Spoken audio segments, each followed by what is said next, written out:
नमस्कार दोस्तों, civil service institute में आप सभी का स्वागत है। आरओ की अगर मुख्य परीक्षा में देखें आप, तो 10 नंबर का एक प्रश्न आता है, जिसमें 5 सेगमेंट होते हैं 2-2 नंबर के, ठीक है? और वो पूरा सेगमेंट होता है कंप्यूटर नॉलेज का। तो 10 नंबर के प्रश्न 2-2 नंबर के एक-एक पूछे जाते हैं। टोटल कुल मिला के 5 प्रश्न आपसे पूछे जाते हैं, जिसमें आपको अधिकतम 50 वर्ड तक की जो थियरी होती है, वो राइट करनी पड़ती है कि अगर मान लिया एमएस वर्ड के बारे में पूछा गया, कंप्यूटर और सारी चीज़ों के बारे में पूछा गया, तो वो सारी चीज़ें। अब अगर आपको ये नहीं पता कि लास्ट ईयर के कंप्यूटर नॉलेज से रिलेट करके 10 नंबर के प्रश्न कौन-कौन से पूछे गए, तो इस वीडियो के तुरंत डिस्क्रिप्शन में जाइए। आपको वहाँ पे वीडियो का लिंक मिलेगा, जिसमें लास्ट ईयर के पेपर मिलेंगे 2013 से लेकर के और 2021 तक के जितने भी प्रश्न पूछे गए हैं, जो कंप्यूटर नॉलेज से रिलेट करके हैं, वो सारे आपको मिल जाएँगे। तो उसको आप एक बार देखेंगे तो आपको चीज़ें ऑटोमेटिक क्लियर हो जाएँगी, क्योंकि सिलेबस में सिर्फ कंप्यूटर नॉलेज ही लिखा गया है, कंप्यूटर ज्ञान के बारे में लिखा गया और कोई भी चीज़ वहाँ पे डिस्क्राइब नहीं की गई है कि क्या-क्या सिलेबस में कैसे-कैसे रखा जाएगा या किन से रिलेटेड प्रश्न पूछे जाएँगे। तो ये पूरी सीरीज़ जो लास्ट ईयर के पेपर आए हैं, उन्हीं के ऊपर पूरी बेस्ड है। इसमें कंप्यूटर से रिलेटेड लगभग वो चीज़ें कवर हो जाएँगी जो कि लास्ट ईयर प्रश्न पूछे गए, और भी कुछ महत्वपूर्ण चीज़ें जो पूछी जा सकती हैं, जिनकी संभावना आने की है, वो सारी भी हम यहाँ पे कवर करेंगे। तो वीडियो को अभी तक लाइक नहीं किया तो वीडियो को लाइक ज़रूर करिए और दूसरों को शेयर भी करिए, और चैनल पर नए हैं तो प्लीज़ चैनल को सब्सक्राइब ज़रूर करिए। तो सबसे पहले कंप्यूटर एक इंट्रोडक्शन लेते हैं। देखिए, ये पूरी जो सीरीज है, ये बिल्कुल थियोरेटिकल पार्ट में है। आपको इसकी पीडीएफ मिल जाएगी हमारे टेलीग्राम चैनल पे। आप इसको 2 बार 3 बार पढ़िए और इनसे रिलेटेड जहाँ से भी प्रश्न आते हैं, आप उनको 50 वर्ड में लिखने की कोशिश करिए। तो कंप्यूटर हमारे विभिन्न कार्यों को सफलतापूर्वक करने में पूर्णतया सक्षम है। इसके द्वारा हम निम्न कार्य कर सकते हैं। हम कंप्यूटर पर गेम खेल सकते हैं, कंप्यूटर को इंटरनेट से जोड़ कर सूचनाएं एकत्रित कर सकते हैं, ऑफिस का रिकॉर्ड रख सकते हैं, और यहाँ पे ये वेब पेज है, वेब पेज डिजाइन कर सकते हैं। ठीक है। देखिए, बेसिक इंट्रोडक्शन है कंप्यूटर की। अगर आपने कंप्यूटर के बारे में पहले से भी पढ़ा है तो ये सारी चीजें आपको ऑटोमेटिक क्लियर होंगी। अब देखते हैं कंप्यूटर होता क्या है। तो कंप्यूटर सिस्टम को एक इलेक्ट्रॉनिक डिवाइस के रूप में परिभाषित किया जाता है, जो डिजिटल आंकड़ों यानी डेटा की प्रोसेसिंग करता है, उसके बाद उसके आउटपुट के रूप में सूचनाओं का संग्रह देता है। दूसरे शब्दों में अगर आप कहें तो कंप्यूटर का जो उपयोग करता है, यानी जो यूजर होता है, जैसे कि हम लोग हैं जो कंप्यूटर का यूज करते हैं, उनके द्वारा जो आंकड़े दिए जाते हैं उनको तैयार करने के लिए किया जाता है। यह यूजर द्वारा दिए गए आंकड़ों को सूचना में परिवर्तित करता है। इस सूचना का उपयोग व्यवसायों, गैर सरकारी संगठनों, विद्यार्थियों, कर्मचारियों और कई अन्य लोगों के द्वारा किया जाता है। ठीक है। तो ये डेफिनेशन है कंप्यूटर की, कि अगर मान लिया डेफिनेशन आपसे पूछा जाता है तो आप इसमें से जो भी चीज़ें आपको याद हैं या जो मेन मेन चीज़ें हैं, आप उनको लिख सकें वहाँ पे। अब देखते हैं कंप्यूटर का उपयोग क्या है, यानी यूजेज ऑफ कंप्यूटर।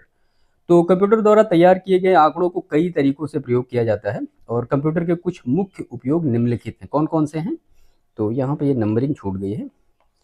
तो सबसे पहला तो तैयार आंकड़े शीघ्रता से निर्णय लेने में मदद करते हैं। दूसरा जो है कि फिल्म है, गेम, कार्टून इत्यादि जो आंकड़े के रूप में जो मनोरंजन करते हैं। और तीसरी जो चीज़ है वो है कंप्यूटर से ऑनलाइन रिकॉर्ड भी सुरक्षित रखे जा सकते हैं।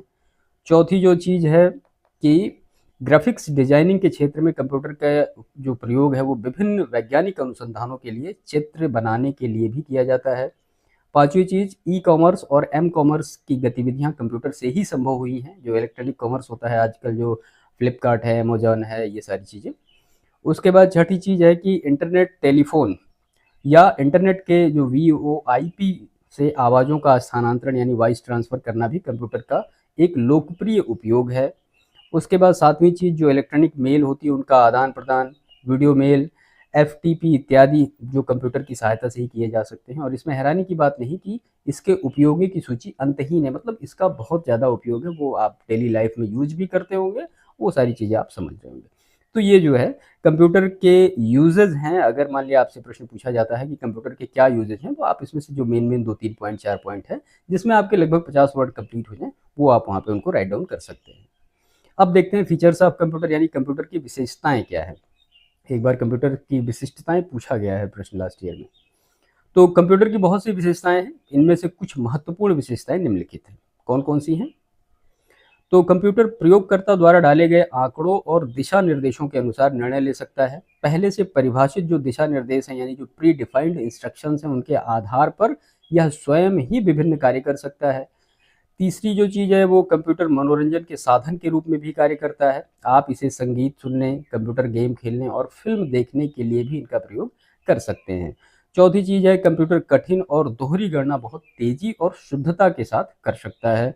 पांचवी चीज़ कि यह टेक्स्ट को आवाज़ में और आवाज़ को टेक्स्ट में बदलने की क्षमता रखता है। वो आप मोबाइल में भी आप गूगल में जाएंगे, गूगल टेक्स्ट टू स्पीच एक एप्लीकेशन होता है, वहाँ से भी ये सारी चीज़ें कर सकते हैं। उसके बाद कंप्यूटर में डाले गए सॉफ्टवेयर और प्रोग्राम विभिन्न एप्लीकेशंस में प्रयोग किए जा सकते हैं। कंप्यूटर में काफ़ी मात्रा में आंकड़े इकट्ठा किए जा सकते हैं, यानी स्टोर किए जा सकते हैं, और बिना समय गंवाए उन्हें दोबारा भी प्राप्त किया जा सकता है। आठवीं चीज़, कंप्यूटर से ड्राइंग, पेंटिंग, आकृति, तकनीकी ड्राइंग बनाना, ये सारा सब कुछ किया जा सकता है। नौवीं जो चीज़ है वो कंप्यूटर को अन्य कंप्यूटरों से जोड़कर उनसे सूचनाएं एकत्रित की जा सकती हैं। इसके अलावा उनसे सूचनाएं, सॉफ्टवेयर, एप्लीकेशंस आदि भी डाउनलोड किए जा सकते हैं। तो ये जो कुछ महत्वपूर्ण कंप्यूटर की विशेषताएं हैं, जिनमें से आप इनको अच्छी तरीके से याद रखिएगा। इसके बाद कंप्यूटर की कार्य प्रणाली वो देखते हैं, यानी कंप्यूटर का जो प्रोसीजर है वो क्या क्या है। तो कंप्यूटर के निम्नलिखित अंग विभिन्न कार्यों को निपटाने के लिए जरूरी है। कौन कौन से भाई? तो सबसे पहला है सीपीयू। अब सीपीयू क्या होता है, जिसको कि फुल फॉर्म हम कहते हैं सेंट्रल प्रोसेसिंग यूनिट। तो सेंट्रल प्रोसेसिंग यूनिट को कंप्यूटर के मस्तिष्क के रूप में जाना जाता है। यह कंप्यूटर के मदरबोर्ड पर लगाया जाता है। मदरबोर्ड मुख्य कंप्यूटर बॉक्स को सीपीयू बॉक्स भी कहते हैं। क्योंकि सीपीयू बॉक्स जल्दी गर्म हो जाता है, इसके ऊपरी भाग पर एक पंखा लगाया जाता है। जब आप कंप्यूटर सिस्टम शुरू करते हैं तो पंखा सीपीयू को ठंडा करना शुरू कर देता है। देखिए यहाँ पे ये लाइन गलत टाइप हो गई है, इसको होना चाहिए कि कार्य के दौरान सीपीयू को ठंडा रखना बहुत जरूरी होता है। सीपीयू में छोटे इलेक्ट्रॉनिक सर्किट होते हैं जिन पर विशेष कोड अंकित होते हैं। संसार में 3 बड़ी फर्में हैं जो सीपीयू बनाती हैं, जैसे कि पहला है इंटेल कॉर्पोरेशन, उसके बाद है मैड कॉर्पोरेशन, उसके बाद है मोटोरोला।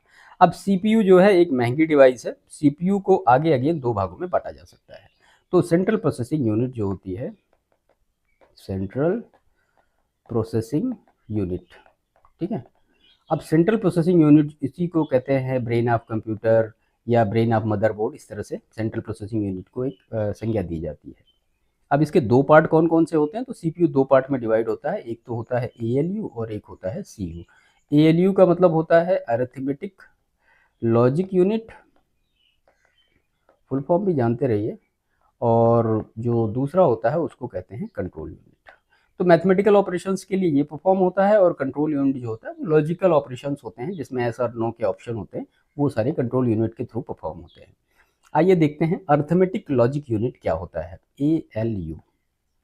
तो ये एक ऐसी यूनिट होती है जिससे गणितीय और तार्किक कार्य किए जा सकते हैं, और यह यूनिट अंकों को जमा, घटा, गुणा और भाग करने के लिए तथा दिशा निर्देश प्रदान करती है। इसमें कई प्रोग्राम एकत्र होते हैं जो आंकड़ों संबंधी विभिन्न कार्यों में ये सहायक होते हैं।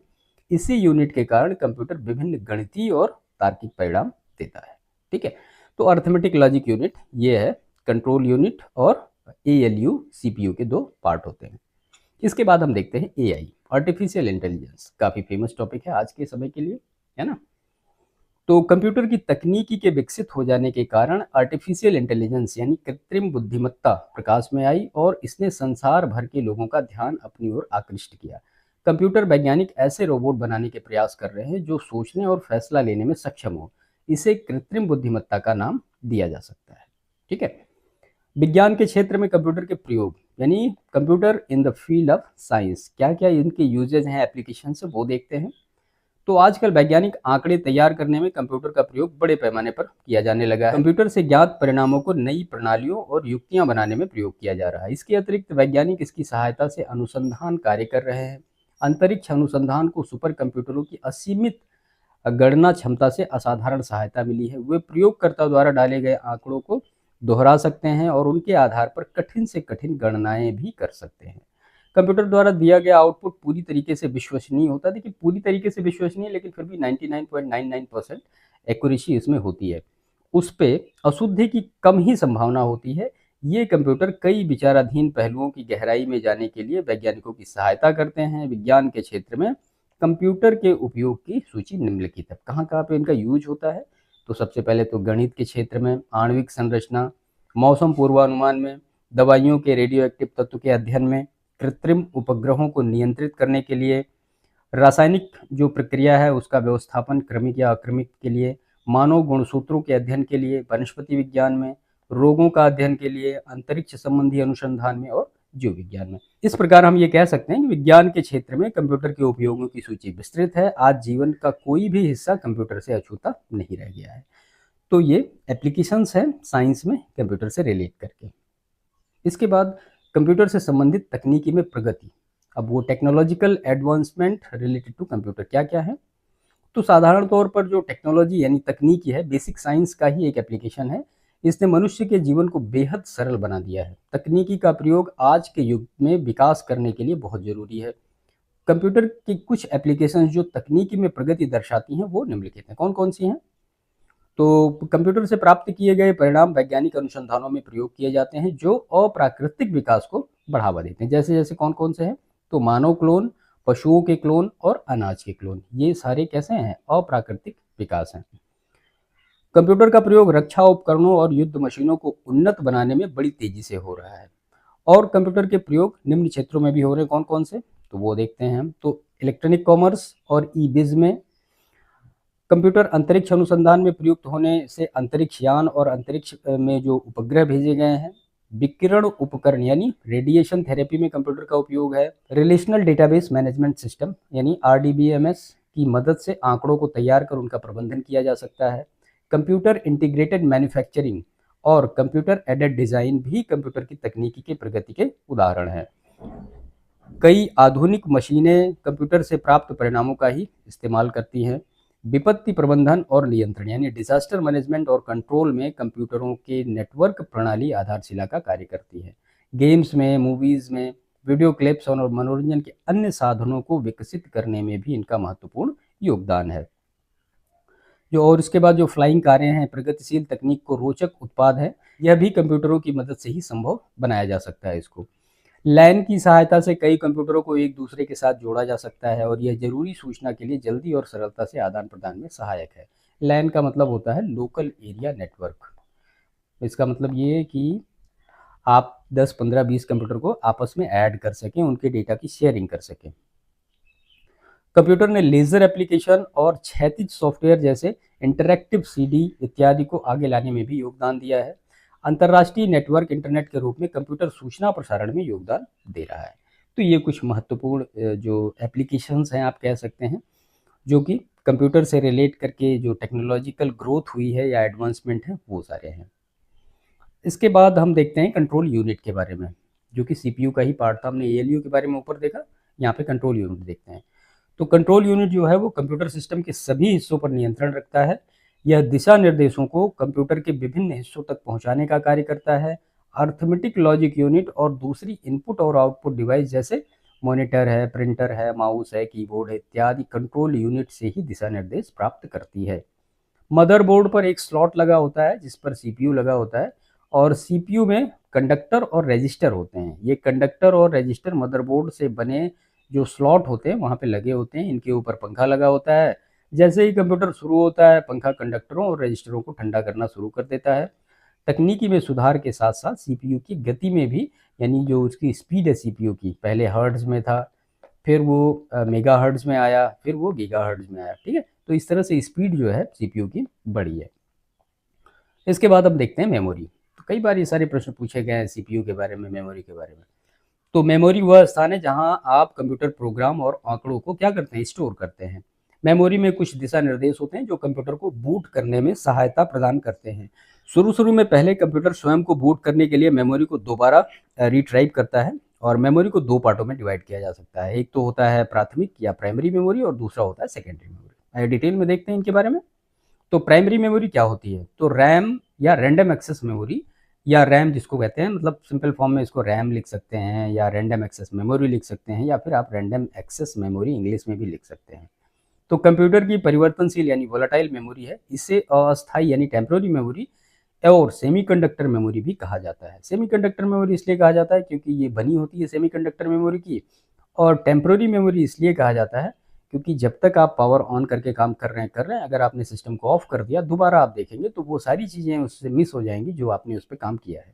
ये प्राइमरी मेमोरी की बात है, सेकेंडरी की नहीं। तो इसका अर्थ यह हुआ कि जब भी हम कोई भी चीज़ लिखते हैं तो वह अस्थायी रूप से इस मेमोरी में इकट्ठा होता है और कंप्यूटर की विद्युत व्यवस्था से व्यवधान होने की अवस्था में कंप्यूटर के सारे आंकड़े इससे डिलीट हो जाते हैं। इस परिस्थिति से बचने के लिए रैम पर जो स्टोर हुए आंकड़े उनको कॉपी करके किसी स्टोरेज डिवाइस जैसे कि magnetic tape, hard disk drive, या इसको यहाँ पे ये गलत है, सीडी है, डीवीडी है, या फिर फ्लॉपी है, किसी में भी आप स्टोर कर सकते हैं। चिप मदरबोर्ड पर लगी हो जो चिप होती है ये छोटे छोटे आयत की तरह दिखती है। कंप्यूटर जो होता है ये रैम में प्रोसेसिंग करता है, यहाँ पे होना चाहिए रैम में प्रोसेसिंग करता है। RAM applications, program, Windows operating system और कई और जो यूटिलिटी जो एंटीवायरस टूल किट्स होते हैं उनको भी स्टोर करता है। अभी सब आगे देखेंगे हम कि यूटिलिटी सॉफ्टवेयर क्या होते हैं, सिस्टम सॉफ्टवेयर क्या होते हैं, एंटीवायरस सॉफ्टवेयर क्या होते हैं, वो सारी चीज़ें आगे के सेशन में हम करते रहेंगे। बाजार में कई तरह के यहाँ पर रैम चिप होना चाहिए। रैम चिप उपलब्ध हैं, कौन कौन से हैं, तो DIMM है, SIMMS है और EDO है। ठीक है, तो ये कुछ इंपॉर्टेंट रैम चिप हैं। अब देखते हैं रोम बायोस। तो read only memory, basic input output system. तो इस मेमोरी से केवल पढ़ सकते हैं, इसमें आंकड़ों को लिखकर स्टोर नहीं किया जा सकता है। रोम बायोस एक इलेक्ट्रॉनिक चिप की तरह होती है और ये भी मदरबोर्ड पर ही लगी होती है। रोम बायोस चिप कंप्यूटर को बंद करते समय रैम की जांच करती है। रोम बायोस यह भी जांचती है कि printer, mouse, keyboard, monitor computer से जुड़े होते हैं, जो मतलब अन्य उपकरण हैं वो क्रम से जुड़े हैं या नहीं जुड़े हैं। रोम बायोस चिप पर कुछ प्रोग्राम लिखे होते हैं और ये प्रोग्राम दिशा निर्देश चिप से मिटाए नहीं जा सकते। रोम बायोस चिप उच्च गुणवत्ता की सेमीकंडक्टर मेमोरी की बनी होती है। देखिए क्या होता है कि जैसे ही हमने जो हमारा CPU होता है तो उसके जो बटन होते हैं उनको हम जब प्रेस करते हैं, यानी जब पावर ऑन करते हैं, तो सबसे पहले जो होती चीज़ वो जो रोम में प्रोग्रामिंग की चिप पड़ी होती है वो वहाँ से निकल के वो जितने भी पेरिफेरियल डिवाइस का मतलब ये होता है कि कंप्यूटर से कनेक्टेड जितनी भी डिवाइस हैं, जैसे कि आपका कीबोर्ड है, माउस है, प्रिंटर है, इंटरनेट कनेक्शन है, जो भी अटैच्ड डिवाइस हैं कंप्यूटर से उन्हीं को हम पेरिफेरियल डिवाइस कहते हैं। तो वो सारी प्रॉपरली अटैच्ड हैं या नहीं है, सब चीज़ें आपस में कनेक्टेड हैं कि नहीं है। और रोम हमारा जो ऑपरेटिंग सिस्टम होता है उसको इन सारी डिवाइसों से वन बाय वन कनेक्ट करके उनकी चेकिंग करता है।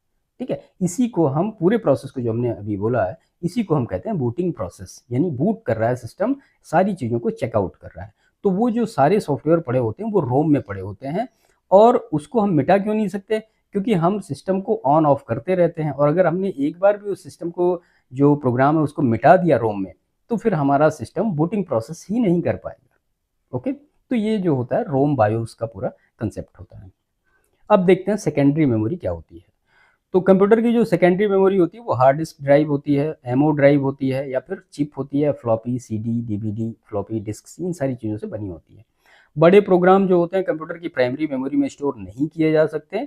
इसके अलावा बिजली की आपूर्ति बंद होते ही रैम में स्टोर आंकड़े समाप्त हो जाते हैं और रोम इस पर कुछ भी लिखने की आज्ञा नहीं देता है। ऐसी स्थिति में आप किसी स्थान पर आंकड़ों को स्थायी रूप से स्टोर करना चाहते हैं और इसे हम परमानेंट मेमोरी या स्थायी मेमोरी भी कहते हैं।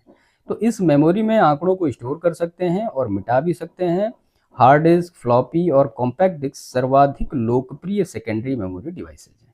ठीक है, हार्ड डिस्क जो होता है ड्राइव, HDD, तो जो HDD होता है वो कठोर डिस्क की रचना, यानी अरे ऐसे मतलब डिस्क बनी होती है, एक ऐसे पूरा पिलर होता है और यहाँ पे ऐसे डिस्क लगी होती हैं और इसी के एक पैक होते हैं पूरे हमारा जो हार्ड डिस्क होता है। ठीक है, तो ये डिस्क एक धातु के डिब्बे में बंद होती है। कंप्यूटर का जो रीड राइट हेड होता है वो डिस्क के चुंबकीय तल पर घूमता है और डिस्क पर लिखे गए आंकड़ों को पढ़ लेता है।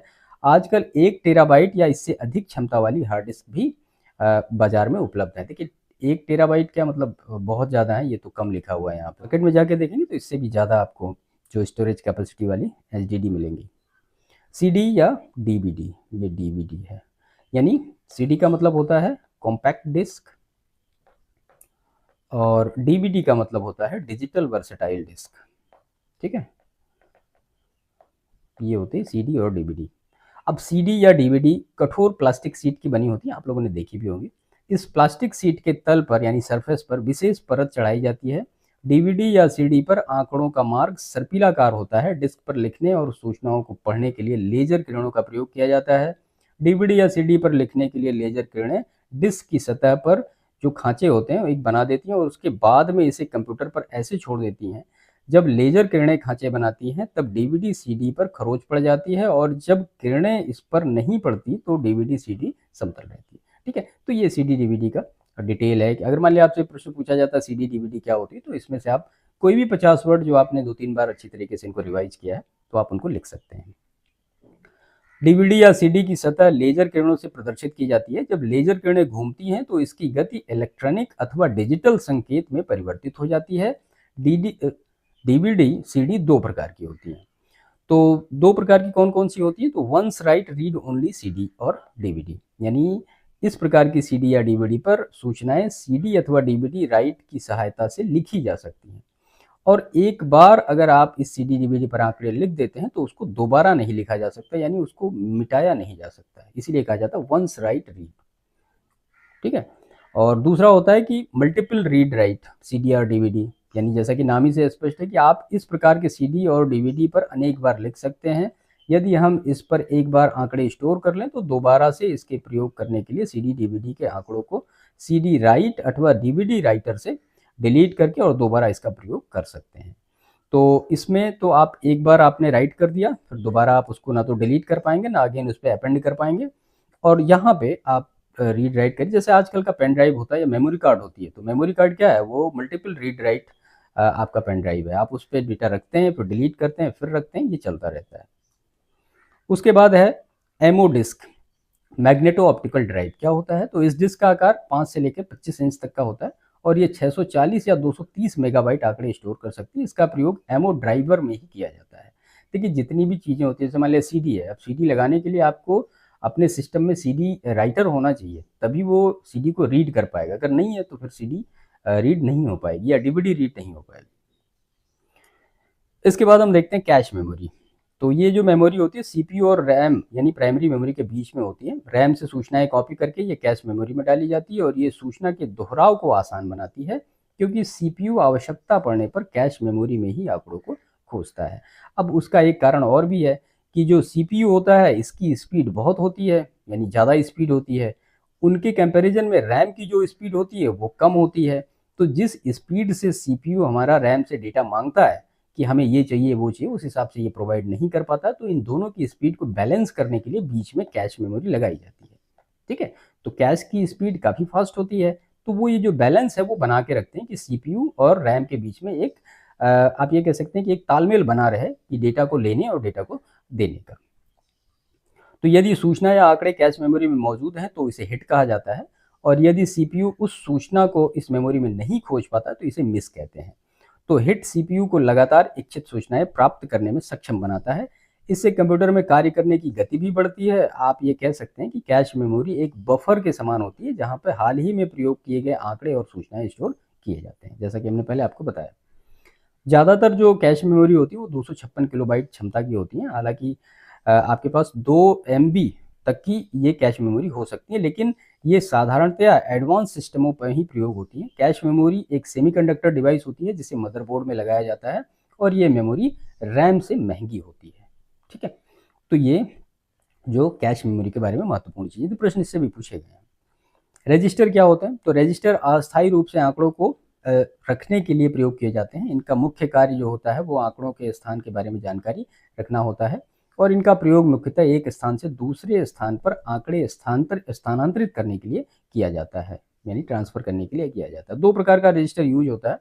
तो पहला है प्रोग्राम काउंटर, ये जो होते हैं कि आ रहे निर्देश जो हैं उनको एड्रेस पर एकत्र करता है, और दूसरा जो होते हैं उनको कहते हैं एक्यूमुलेटर। ये किए गए कार्यों को स्टोर करते हैं जो कि कंप्यूटर के कार्य करने में प्रयोग होते हैं, और ये कार्यों के परिणाम को भी स्टोर कर सकते हैं। तो रजिस्टर ये दो टाइप के होते हैं, प्रोग्राम काउंटर और दूसरा एक्यूमुलेटर। इसके बाद है इनपुट डिवाइस। तो इनपुट डिवाइस वो डिवाइस होती है जिनसे कंप्यूटर में आंकड़े डाले जाते हैं, जैसे कि कीबोर्ड है, स्कैनर है, ये माइक्रोफोन है, ये यहाँ पे माउस है इत्यादि आमतौर पर प्रयोग होने वाली इनपुट डिवाइसेज हैं। ये थोड़ा सा मिसप्रिंट है यहाँ पे, सॉरी इसके लिए। वैज्ञानिक उपकरणों के साथ ही जुड़ी हुई जो प्रोब्स भी इनपुट डिवाइस कही जा सकती हैं। ये इनपुट डिवाइस कंप्यूटर को सीधे आंकड़े नहीं देती, कंप्यूटर में आंकड़े डालने के लिए ये दूसरी इनपुट डिवाइस का प्रयोग करती हैं। अब कौन कौन से इनपुट डिवाइसेस हैं वो हम देखते हैं। तो कीबोर्ड जो होता है मानक यानी स्टैंडर्ड इनपुट डिवाइस है। इसकी सहायता से कंप्यूटर में आंकड़े डाले जा सकते हैं और निर्देश दिए जा सकते हैं। QWERTY जो कीबोर्ड है एक प्रकार का स्टैंडर्ड कीबोर्ड है, ये मोबाइल में भी आपको मिल जाता है। कीबोर्ड में अंग्रेजी के सभी जो अल्फ़ाबेट होते हैं, यानी सभी वर्ण, विशेष संकेत, कार्य संबंधी कुंजियाँ, यानी जो फंक्शनल की होती हैं F1 से लेकर F12 तक की, ये कुछ विशेष कुंजियाँ होती हैं या कीज़ होती हैं, आप कह सकते हैं। तो इन कीज़ के अलावा NUM यानी जो नंबर लॉक होते हैं, कैप्स लॉक होते हैं, कैप्स लॉक का मतलब कैपिटल करता है, और स्क्रॉल लॉक, ये सारे पाए जाते हैं कीबोर्ड में। इसके अतिरिक्त भी कुछ महत्वपूर्ण और विशेष कीज़ होती हैं जिन्हें विंडो की कहते हैं, और इसके द्वारा विंडोज़ को सीधे खोला जा सकता है। दूसरी जो की होती हैं उनके अंक, टेक्स्ट, विशेष संकेत और अक्षर आदि लिखने के लिए भी प्रयोग किया जा सकता है। देखिए, अगर आपने कंप्यूटर कभी नहीं पढ़ा तो थोड़ा सा अजीब ये लग रहा होगा, लेकिन 2 बार 3 बार आप सेशन को देखेंगे, इसकी पीडीएफ को पढ़ेंगे तो थोड़ा ये फ़ैमिलियर होगा आपसे। तो इससे अगर भागेंगे तो फिर ये क्लियर नहीं हो पाएगा। सभी इनपुट डिवाइसेस में जो कीबोर्ड होते हैं सबसे महत्वपूर्ण होते हैं, और कई ऑपरेटिंग सिस्टम केवल कीबोर्ड की सहायता से ही चलाए जा सकते हैं। जैसे कि डिस्क ऑपरेटिंग सिस्टम जो पहले आया था विंडोज़ से, वहाँ पे सिर्फ कीबोर्ड का ही यूज होता है। आप रेलवे रिजर्वेशन में चले जाइए, वहाँ पे आपको माउस नहीं मिलेगा, वो सिर्फ डॉस पे ब्लैक और वाइट, यानी ब्लैक विंडो पे वाइट टेक्स्ट के काम होते हैं वहाँ पे, है ना। तो वहाँ पे माउस का काम ही नहीं होता, यानी वो कमांड यूजर इंटरफेस उसको बोलते हैं। यानी आप जो कीबोर्ड है उससे आप सिर्फ कमांड लिखते रहिए, यानी जो इंस्ट्रक्शंस हैं वो देते रहिए, ग्राफिकल यूजर नहीं है। विंडो आपका क्या है, आप यूजिंग ग्राफिक्स अपने सिस्टम का यूज कर पा रहे हैं माउस से। तो जो कंप्यूटर सिस्टम है उसको आप केवल कीबोर्ड की सहायता से भी प्रयोग कर सकते हैं, और माउस और कीबोर्ड दोनों की सहायता से भी यूज कर सकते हैं। इसके बाद है फ्लॉपी, सीडी और चिप ड्राइव। ये क्या है, ये सभी सेकेंडरी स्टोरेज डिवाइस हैं, और इनका प्रयोग कंप्यूटर में आंकड़े डालने के लिए भी किया जा सकता है। ये डिवाइस डेटा इनपुट डिवाइस है, क्योंकि हम इन डिवाइसों से आंकड़ों को कंप्यूटर द्वारा पढ़ा और इस्तेमाल किया जा सकता है। अतः केवल वे प्रोग्राम ही इस डिवाइस में प्रयुक्त आंकड़ों का प्रयोग कर सकते हैं जिन्हें ऐसे आंकड़े पढ़ने के लिए बनाया गया है। इसके बाद है पंच कार्ड मशीन। तो इन्हें कार्ड रिकॉर्डर भी कहा जाता है। पंच कार्डों के माध्यम से ही कंप्यूटर में हम आंकड़े डालते हैं। अब इससे ज़्यादा अच्छे इनपुट डिवाइस मौजूद हैं, इसलिए इनका प्रयोग बहुत कम होता है। पंच कार्यों का सबसे अधिक प्रयोग कहाँ, फर्मों में किया जाता था, और फर्मों में इनका प्रयोग कर्मचारियों के आने और जाने के समय दर्ज करने के लिए किया जाता है। ये बहुत पहले की बात है, पंच कार्ड जो मशीन होते थे, अब इनका प्रयोग होता ही नहीं। इसके बाद है माउस। तो माउस एक इम्पोर्टेंट इनपुट डिवाइस है। ये पॉइंट और सेलेक्ट के आधार पर कार्य करती है। माउस से काम करने के लिए आपको ग्राफिकल यूजर इंटरफेस की ज़रूरत होती है। माउस का प्रयोग कंप्यूटर की स्क्रीन पर मौजूद आइकन, बटन, इमेज आदि को क्लिक करने के लिए किया जा सकता है। यदि आप माउस से चुनिंदा आइकन पर अगर आप क्लिक करेंगे तो संबंधित प्रोग्राम तुरंत शुरू हो जाता है। कीबोर्ड के लिए कैरेक्टर यूजर इंटरफेस की आवश्यकता होती है, और माउस से कंप्यूटर का प्रत्येक कार्य केवल क्लिक के आधार पर ही किया जा सकता है। माउस का जो पॉइंटर होता है वो प्रोग्राम को 2 बार क्लिक करके प्रोग्राम को स्टार्ट किया जा सकता है, यानी कंप्यूटर पे 2 बार आप जब क्लिक करेंगे तो चीज़ें स्टार्ट होती हैं। अभी आगे के सेशन में माउस के बारे में भी डिटेल में थोड़ा समझेंगे कि मान लिया अगर प्रश्न आ भी रहे तो आप उनको कर पाएँ। इसके बाद है आउटपुट डिवाइस। तो आउटपुट डिवाइस वे डिवाइस हैं जो किसी कार्य के परिणाम को प्रयोगकर्ता के सामने प्रस्तुत करते हैं। आमतौर पर प्रयोग होने वाले आउटपुट डिवाइस कौन कौन से हैं? मॉनिटर है, प्रिंटर है और प्लॉटर है। प्लॉटर ऐसे लिखा जाता है, ठीक है। आउटपुट डिवाइस सीपीयू द्वारा दी गई प्रोसेसिंग का परिणाम दिखाता है। मॉनिटर क्या होता है? तो मॉनिटर कंप्यूटर की स्क्रीन जो यानी टीवी होती है, स्क्रीन के समान ही होता है, और ये यूजर द्वारा किए जा रहे कार्य का आउटपुट दिखाती है। टीवी की स्क्रीन की तरह कंप्यूटर की स्क्रीन भी सफ़ेद, काली अथवा रंगीन होती है, मतलब अब तो कलर्ड ही आती है। कंप्यूटर की जो स्क्रीन होती है छोटी छोटी पिक्सल में विभाजित होती है। कंप्यूटर आंकड़े तैयार करने के बाद उसे स्क्रीन पर भेज देता है ताकि प्रयोगकर्ता उन्हें देख सके। मॉनिटर को विजुअल डिस्प्ले यूनिट यानी वीडीयू भी कहते हैं। प्रिंटर क्या होता है?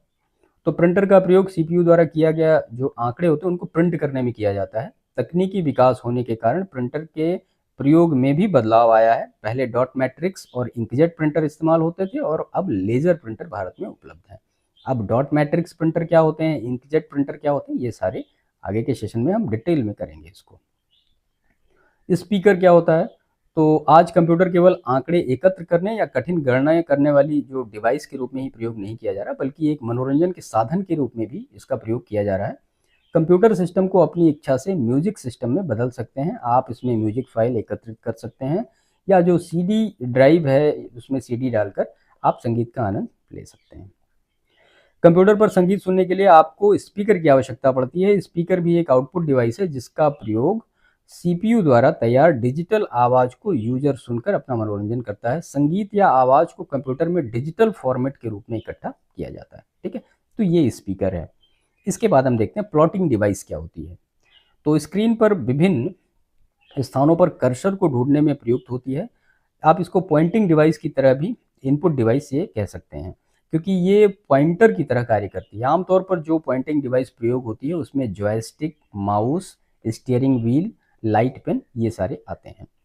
माउस और जॉयस्टिक का प्रयोग आइकन को क्लिक करने, कमांड देने और उनके द्वारा प्रस्तुत प्रोग्रामों को लागू करने में किया जा सकता है। लॉगिटेक माउस बनाने वाली कंपनियों में एक प्रसिद्ध नाम है। ठीक है, ये मतलब एक ब्रांड है जो बनाती है। इसके बाद है इंटरफेस डिवाइस क्या होती है। तो इंटरफेस डिवाइस वो डिवाइस होती हैं जो दो कंप्यूटर प्रोग्रामों के बीच में कड़ी का काम करती हैं, यानी जोड़ने का काम करती हैं। कंप्यूटर को इंटरनेट से जोड़ने के लिए टेलीफोन लाइन होनी चाहिए, जिसको कि मॉडेम हार्डवेयर डिवाइस हम कहते हैं, और उसकी सहायता से कंप्यूटर सिस्टम को टेलीफोन लाइन से जोड़ा जाता है। देखिए, मॉडेम जो होता है, ये थोड़ा सा इसको समझ लीजिए। तो मॉडेम ये दो शब्दों से मिलकर बना होता है। एक को कहते हैं एमओ और दूसरा होता है डीईएम। एमओ का मतलब होता है मॉड्यूलेशन, और इसको कहते हैं डीमॉड्यूलेशन। इन्हीं बेसिस पे जो कंप्यूटर सिस्टम होता है और ये हमारा जो टेलीफोन सिस्टम होता है, ये दोनों कनेक्ट होता है। अब कंप्यूटर सिस्टम हमारा डिजिटल डेटा को एक्सेप्ट कर रहा है, टेलीफोन सिस्टम हमारा एनालॉग डेटा को एक्सेप्ट कर रहा है। तो दोनों को कन्वर्जन के लिए हमें मॉडेम की जरूरत पड़ती है। इस प्रकार एक बार यदि कंप्यूटर इंटरनेट से जुड़ जाए तो आपको इससे दूसरे सिस्टम को जोड़ना होता है। कंप्यूटरों को एक दूसरे से जोड़ने का कार्य कौन करता है? राउटर या रूटर करता है। राउटर ही कहा जाता है इसको। राउटर का प्रयोग कई कंप्यूटरों को लैन जैसे एक छोटे नेटवर्क से जोड़ने के लिए किया जाता है। मोटोरोला है और बोक ये नामक कंपनियां जो उच्च गति और तीव्र क्षमता वाले इंटरफेस डिवाइस बनाती है। तो ये कुछ महत्वपूर्ण चीज़ें थी। तो ये हमारा इसका पहला सेशन था इंट्रोडक्शन के लिए, जो कि आपने यहाँ पे देखा। थोड़ी सी चीज़ हम यहाँ पर आपको क्लियर कर दें तो चीज़ें माइंड में रहें, कॉन्सेप्ट में रहेंगी। मेमोरी के बारे में इसको ऐसे ही याद रखिएगा कि मान लिया प्रश्न आ भी जाते हैं तो आप इनको बेहतर तरीके से लिख सकें। देखिए, मेमोरी जो होती है इसको दो पार्ट में आप डिवाइड कर लीजिए। तो सबसे पहले तो प्राइमरी मेमोरी और दूसरा जो होता है सेकेंडरी मेमोरी। पीएम का मतलब प्राइमरी मेमोरी और एसएम का मतलब सेकेंडरी मेमोरी। अब जो प्राइमरी मेमोरी होती है ये दो होती है, एक तो हो गई रैम और दूसरा हो गया रोम। ठीक है, तो रैम वोलाटाइल होती है, रोम जो होती है वो वोलाटाइल नहीं होती है। अब रैम भी दो तीन पार्ट में डिवाइड होती है। ये होता है डायनेमिक, और रोम जो होता है ये दो होता है, एक स्टैटिक होता है, एक डायनेमिक होता है। ठीक है, ऐसे ही सेकेंडरी मेमोरी में जब आप जाएंगे तो यहाँ आपके बहुत सारी सेकेंडरी मेमोरी मिलेंगी, जैसे कि हार्ड डिस्क ड्राइव है। उसके बाद मैग्नेटिक टेप है, पहले यूज होता था, अभी इनका यूज नहीं होता है। फ्लॉपी, इनका भी यूज पहले होता था, अब नहीं होता है ना। उसके बाद जिप ड्राइव है, उसके बाद मेमोरी स्टिक्स हैं, उसके बाद पेन ड्राइव है, सीडी है, डीवीडी, बहुत सारी है मेमोरी इस तरह से यूज होती है, जो कि सेकेंडरी मेमोरी का पार्ट है। ठीक, तो इसमें सबसे पहला है डेटा। बेसिक टर्मिनोलॉजी है जिनके बारे में हमें जानना चाहिए। डेटा क्या होता है, इन्फॉर्मेशन क्या होती है, इंस्ट्रक्शंस क्या होते हैं, प्रोग्राम क्या होते हैं, इनपुट क्या होती है, प्रोसेसिंग क्या होती है, आउट, ये सारी चीज़ों का डेफिनेशन देखते हैं कि अगर मान लिया परीक्षा में आते हैं तो आप उनको लिख सकें। तो डेटा जो होता है वो तथ्यों, संख्याओं, आंकड़ों या सूचनाओं का एक कच्चा संग्रह होता है, यानी जिसको आप कह सकते हैं कि रॉ स्ट्रक्चर होता है या रॉ मटेरियल होता है, जिसे विश्लेषण और व्याख्या के लिए एकत्र किया जाता है। और यह विभिन्न रूपों में हो सकता है, जैसे ये संख्याएं हो सकती हैं, कोई पाठ हो सकता है, चित्र हो सकता है, या लोगों के विचार हो सकते हैं। और जब इसे अर्थपूर्ण बनाया जाता है तो यह जानकारी या सूचना बन जाता है। कंप्यूटर डेटा को इलेक्ट्रॉनिक रूप में स्टोर और प्रोसेस कर सकता है, जो इसे विभिन्न कार्यों और निर्णय लेने में सहायक बनाता है। तो ये होता है डेटा। दूसरा हम इसमें सेगमेंट देखते हैं कि कंप्यूटर प्रोग्राम क्या होते हैं। What is programming? तो कंप्यूटर प्रोग्राम जो होता है एक निर्देशों का समूह होता है, ठीक है, जिसे किसी प्रोग्रामिंग भाषा में लिखा जाता है और जिसे कंप्यूटर द्वारा किसी विशिष्ट कार्य को करने के लिए निष्पादित किया जाता है। ये निर्देश कंप्यूटर को बताते हैं कि उसे क्या करना है और कैसे करना है, और सॉफ्टवेयर या एप्लीकेशन के रूप में काम करते हैं, जैसे कैलकुलेटर एप्लीकेशन है और ऑपरेटिंग सिस्टम है। ठीक है, तो ये कंप्यूटर जो प्रोग्राम होता है उसकी डिफिनीशन है। अब कंप्यूटर प्रोग्राम से जुड़े मुख्य पहलू क्या क्या है? तो सबसे पहली चीज़, इसमें निर्देशों का एक समूह होता है, यानी एक प्रोग्राम में एक क्रम में लिखे गए कई निर्देश होते हैं जिनका पालन कौन करता है? कंप्यूटर करता है। अब देखते हैं प्रोग्रामिंग भाषा या प्रोग्रामिंग लैंग्वेज क्या होती है। तो इन निर्देशों को पाइथन है, जावा है, सी है, सी प्लस प्लस, बहुत सारी प्रोग्रामिंग लैंग्वेज में इसको लिखा जाता है। सॉफ्टवेयर के कंपोनेंट यानी घटक कौन कौन से हैं? तो कंप्यूटर प्रोग्राम सॉफ्टवेयर का एक अभिन्न अंग है। अब इससे कार्य क्या होते हैं? तो हर प्रोग्राम का एक विशिष्ट उद्देश्य होता है, जैसे कोई गणना करना, डेटा को व्यवस्थित करना या कोई एप्लीकेशन चलाना। ठीक है, तो जितने भी आपके सॉफ्टवेयर होते हैं, जैसे मान लिया कोई भी सॉफ्टवेयर आपने ले लिया, वर्ड का सॉफ्टवेयर, ऑफिस सॉफ्टवेयर, तो वो क्या होगा? तो उससे आप कोई भी बुक राइट कर सकते हो, अपनी सीवी बना सकते हो, कोई भी मटेरियल आप उसमें टाइप करके और सारी चीज़ें उसको अच्छी तरीके से राइट कर सकते हो। स्रोत कोड और मशीन कोड, यानी जिसको इंग्लिश में हम कहते हैं सोर्स कोड और मशीन कोड। डिफरेंस समझते हैं इसमें? ये पूछा गया है एक बार, मशीन कोड क्या होता है? तो प्रोग्राम को पहले उच्च स्तरीय भाषाओं यानी हाई लेवल लैंग्वेज में जो कि होता है उसको हम समझ सकते हैं। जैसे कि मान लिया ABCD जो होती है, ABCD अप टू जेड, इन जो वर्डों का यूज करके जब कोई लैंग्वेज लिखी जाती है तो उसको हम कहते हैं कि ये हमारी एक हाई लेवल लैंग्वेज है, यानी जिसको यूजर समझ सकता है। एक होता है लो लेवल लैंग्वेज, यानी जिसको कि हम कहते हैं मशीन लैंग्वेज, जिसको कि हमारा कंप्यूटर समझता है, हम उसको समझ नहीं पाते हैं, जिसे हम स्रोत कोड या सोर्स कोड, आप कुछ भी लिख सकते हैं, इसको कहते हैं। इस स्रोत कोड को कंप्यूटर द्वारा समझने योग्य बनाने के लिए कंपाइलर या इंटरप्रेटर नामक सॉफ्टवेयर द्वारा मशीन कोड में अनुवाद किया जाता है। ठीक है, कंपाइलर क्या होता है, इंटरप्रेटर क्या होता है, दोनों चीजें अभी आगे समझेंगे। प्रोग्रामर क्या होता है? तो कंप्यूटर प्रोग्राम बनाने वाले व्यक्ति को कंप्यूटर प्रोग्रामर कहा जाता है, यानी जो प्रोग्राम को राइट करता है उसको हम प्रोग्रामर कहते हैं। अब एग्जाम्पल देखते हैं इसका, कि एक साधारण कैलकुलेटर ऐप एक कंप्यूटर प्रोग्राम का उदाहरण है जो संख्याओं को जोड़ने, घटाने या गुणा करने का निर्देश देता है। एक ऑपरेटिंग सिस्टम जैसे कि विंडोज है, डॉस है, लिनक्स है, मैक है, ये सारे ऑपरेटिंग सिस्टम के नाम है, भी एक बहुत जटिल प्रोग्राम होता है जो कंप्यूटर के हार्डवेयर और सॉफ्टवेयर को व्यवस्थित करता है, यानी आपस में कनेक्ट करता है। हमने लास्ट सेशन में अपने देखा था जो हमारी बायोस रोम थी, बायोस रोम, इसमें ही सारा जो प्रोग्राम होता है, जब भी बूटिंग प्रोसेस स्टार्ट होती है तो जितना भी हमारा ऑपरेटिंग सिस्टम होता है और जितने भी हार्डवेयर कनेक्टेड डिवाइस होते हैं, यानी जो पेरिफेरल डिवाइस होते हैं, उनको आपस में कनेक्ट करता है। वेबसाइट पर चलने वाले एप्लीकेशन और आपके फ़ोन पर इंस्टॉल किए गए ऐप सभी कंप्यूटर प्रोग्राम के ही उदाहरण हैं। आई थिंक प्रोग्रामिंग आपको समझ में आ गई, कंप्यूटर प्रोग्राम कहते किसको हैं फिलहाल। चलिए इसके बाद इनपुट देखते हैं। लास्ट सेशन में हमने इसके बारे में देखा था, यहाँ पे थोड़ा और डिटेल में देखेंगे। तो इनपुट का अर्थ होता है कंप्यूटर या किसी मशीन को दिए गए डेटा, निर्देश या ऊर्जा से है। यह उपयोगकर्ता द्वारा कीबोर्ड पर टाइप किया जाता है। टेक्स्ट, माउस का क्लिक, माइक्रोफोन से बोली गई आवाज़ या किसी बाहरी डिवाइस से आने वाला डेटा ही हो सकता है। इनपुट कंप्यूटर को कार्य करने के लिए जानकारी या शक्ति प्रदान करता है, जैसे कि कंप्यूटर को नियंत्रित करने के लिए माउस या कीबोर्ड उपयोग करना।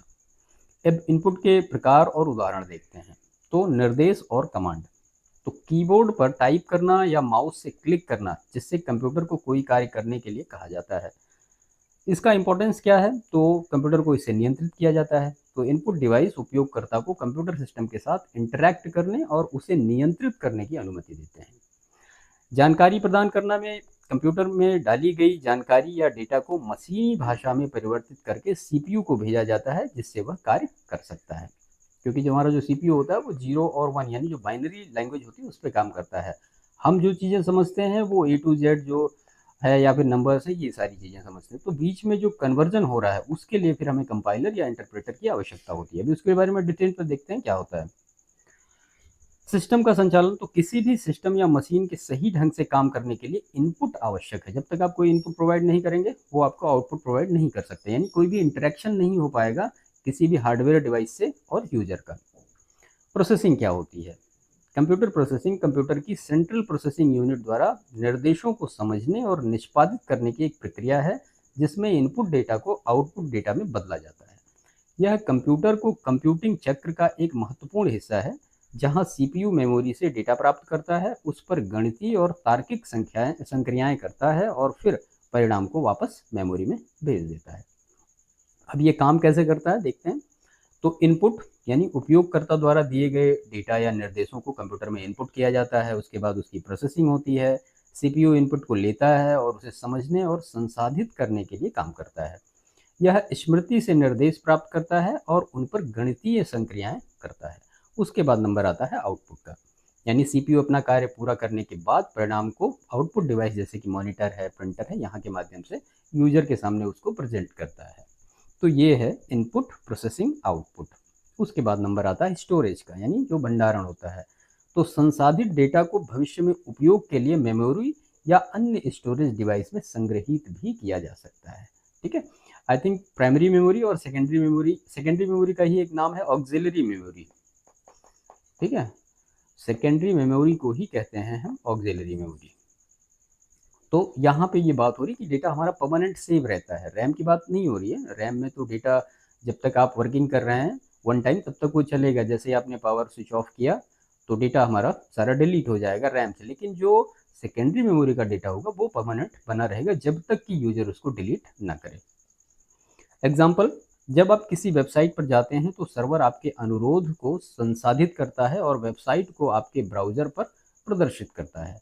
गेम खेलते समय सीपीयू गेम के नियम, गणनाओं, माउस, कीबोर्ड से इनपुट को संसाधित करता है और स्क्रीन पर ग्राफिक्स प्रदर्शित किए जाते हैं। इसके बाद देखते हैं आउटपुट क्या होता है, यानी आउटपुट डिवाइसेस क्या होती हैं। तो आउटपुट वह जानकारी, परिणाम या डेटा होता है जो किसी कंप्यूटर या अन्य डिवाइस द्वारा उत्पन्न, प्रदर्शित या किसी अन्य माध्यम से भेजा जाता है। यह सॉफ्ट कॉपी होती है। सॉफ्ट कॉपी और हार्ड कॉपी में डिफरेंस होता है। देखिए, सॉफ्ट कॉपी उसको कहते हैं कि जब तक कोई भी चीज़ हमारे कंप्यूटर में है, हम उसको मॉनिटर के थ्रू देख रहे हैं, तब तक वो सॉफ्ट कॉपी है। आफ्टर ऑल, जब वो प्रिंटर की सहायता से किसी पेपर पे छप जाती है, यानी किसी पेपर पे उसका प्रिंट आ जाता है, तो हम हार्ड कॉपी कहते हैं। बेसिक सा छोटा सा डिफरेंस है। आई थिंक ये क्लियर हो गया होगा। यह सॉफ्ट कॉपी, स्क्रीन पर देखने वाली जानकारी को ही सॉफ्ट कॉपी कहते हैं, या हार्ड कॉपी जैसे कि प्रिंटर दस्तावेज के रूप में ये हो सकता है। ठीक है, तो सॉफ्ट कॉपी और हार्ड कॉपी ये दोनों चीज़ें क्लियर रखिएगा। अब आउटपुट के एग्जाम्पल क्या क्या होते हैं। मॉनिटर होता है, तो कंप्यूटर स्क्रीन पर जो प्रदर्शित होने वाली जानकारी, चित्र या वीडियो, उसको मॉनिटर पे होती है। प्रिंटर है, यानी कागज़ पे ये प्रिंट होता है या मुद्रित दस्तावेज, चित्र जो होती है वो हार्ड कॉपी होती है। स्पीकर में कंप्यूटर से आने वाली जो ध्वनि होती है या फिर ऑडियो तरंगें रिकॉर्ड होती हैं या फिर सुनाई देती हैं हमें। प्रोजेक्टर क्या होता है, तो किसी बड़ी सतह पर कंप्यूटर स्क्रीन को प्रोजेक्ट करना। हेडफोन क्या होता है, यानी व्यक्तिगत रूप से सुनने के लिए ध्वनि आउटपुट को हम हेडफोन कहते हैं। आउटपुट डिवाइसेस, तो आउटपुट डिवाइसेस वे हार्डवेयर होते हैं जो इस प्रोसेस डेटा को उपयोगकर्ता तक पहुंचाते हैं, जैसे कि मॉनिटर है, प्रिंटर, स्पीकर, प्रोजेक्टर, हेडफोन। ये हार्ड कॉपी यानी जो फिजिकल होता है या भौतिक होता है, या सॉफ्ट कॉपी यानी जो इलेक्ट्रॉनिक, इसके रूप में जानकारी प्रदान करते हैं। इसके बाद देखते हैं सॉफ्टवेयर क्या होता है। तो सॉफ्टवेयर जो होता है वो निर्देशों, डेटा और प्रोग्रामों का एक समूह होता है। देखिए, हमने यहाँ पे पूरी डिटेल में सारी चीज़ों को बनाई है। आप इस सेशन को 2 बार 3 बार देखेंगे, पीडीएफ से रिवाइज करेंगे तो ये चीज़ें आपको बेहतर तरीके से क्लियर हो जाएंगी। आफ्टर ऑल आपको 10 नंबर इनसे मिलने वाले हैं, तो मेहनत तो आपको थोड़ी करनी पड़ेगी ना। जो कंप्यूटर हार्डवेयर को संचालित करने और विशिष्ट कार्य करने में सक्षम बनाता है। हार्डवेयर के विपरीत जो कंप्यूटर के भौतिक पुर्जे होते हैं, यानी जो फिजिकल पार्ट होते हैं उनके, सॉफ्टवेयर अदृश्य और अमूर्त होता है। यानी सॉफ्टवेयर को ना तो आप छू सकते हैं, बस खाली आप फील कर सकते हैं और देख सकते हैं। सॉरी, आप उसको देख भी नहीं सकते, खाली आप फील कर सकते हैं। जो कोड के रूप में मौजूद होता है, यह कंप्यूटर या डिवाइस के साथ हमारी बातचीत को आसान बनाता है, जिससे हम कई काम कर सकते हैं, जैसे कि ग्राफिक्स बनाना, वीडियो संपादित करना या फिर गेम खेलना। तो ये सारा सॉफ्टवेयर होता है। सॉफ्टवेयर के मुख्य भाग क्या क्या होते हैं, तो प्रोग्राम, तो ये विस्तृत निर्देश जो कंप्यूटर को बताते हैं कि क्या करना है। डेटा, यानी सॉफ्टवेयर के माध्यम से संसाधित और उपयोग की जाने वाली जानकारी को हम डेटा कहते हैं। अब देखते हैं सॉफ्टवेयर के प्रकार। ये इंपॉर्टेंट है, पूछा गया है लास्ट ईयर पेपर में। तो सिस्टम सॉफ्टवेयर क्या होते हैं। सिस्टम सॉफ्टवेयर, तो यह हार्डवेयर को नियंत्रित करता है और अन्य एप्लीकेशन चलाने के लिए एक प्लेटफॉर्म प्रदान करता है। अब इसके कुछ एग्जांपल में, जैसे कि ऑपरेटिंग सिस्टम में तो विंडोज़ है, लिनक्स है, मैक है, हमने बहुत सारे ऑपरेटिंग सिस्टम के नाम आपको बताए, ये सारे हैं। तो इनको हम कहते हैं सिस्टम सॉफ्टवेयर, यानी जो सिस्टम के लिए यूज होते हैं या जो यूजर के एप्लीकेशन होते हैं उनको चलाने के लिए यूज किए जाते हैं, उनको हम सिस्टम सॉफ्टवेयर कहते हैं। सेकंड है इसका कि एप्लीकेशन सॉफ्टवेयर क्या होता है। तो एप्लीकेशन सॉफ्टवेयर विशिष्ट कार्य करने के लिए डिज़ाइन किया जाता है, जैसे कि दस्तावेज बनाना है। माइक्रोसॉफ्ट ऑफिस सिंपल सा है।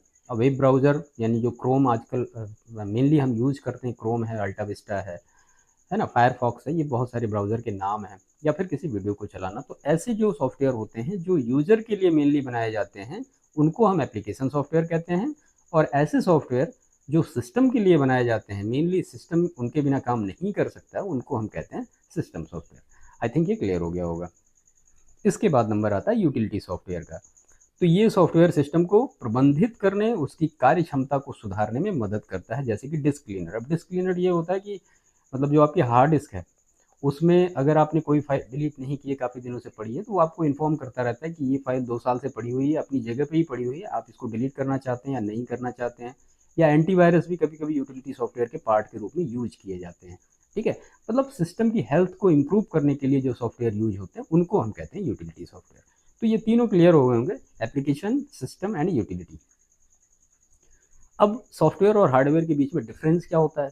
तो हार्डवेयर क्या होता है कि कंप्यूटर का जो फिजिकल एक कंपोनेंट होता है या भौतिक घटक होते हैं उसके, जिन्हें आप देख और छू सकते हैं, जैसे कि कीबोर्ड है, मॉनिटर है, हार्ड ड्राइव है, ये सारे क्या हैं? ये उसके हार्डवेयर, जिनको भी आप छू सकते हैं, जो भी चीज़ें टेंगिबल हैं यानी छूने योग्य हैं, उनको हम हार्डवेयर कंप्यूटर सिस्टम में कहते हैं।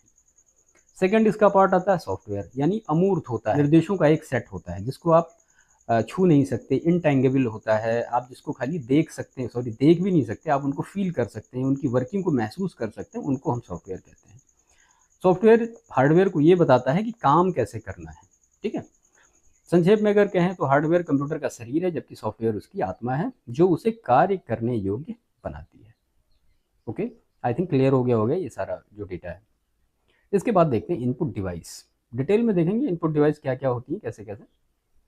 तो इनपुट डिवाइस के द्वारा कंप्यूटर बाहर से निर्देश और डेटा ग्रहण करता है, यानी एक्सेप्ट करता है।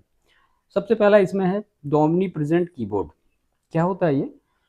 तो कंप्यूटर में डेटा निर्देश डालने के लिए इसका उपयोग होता है। सिंपल कीबोर्ड की बात हो रही है।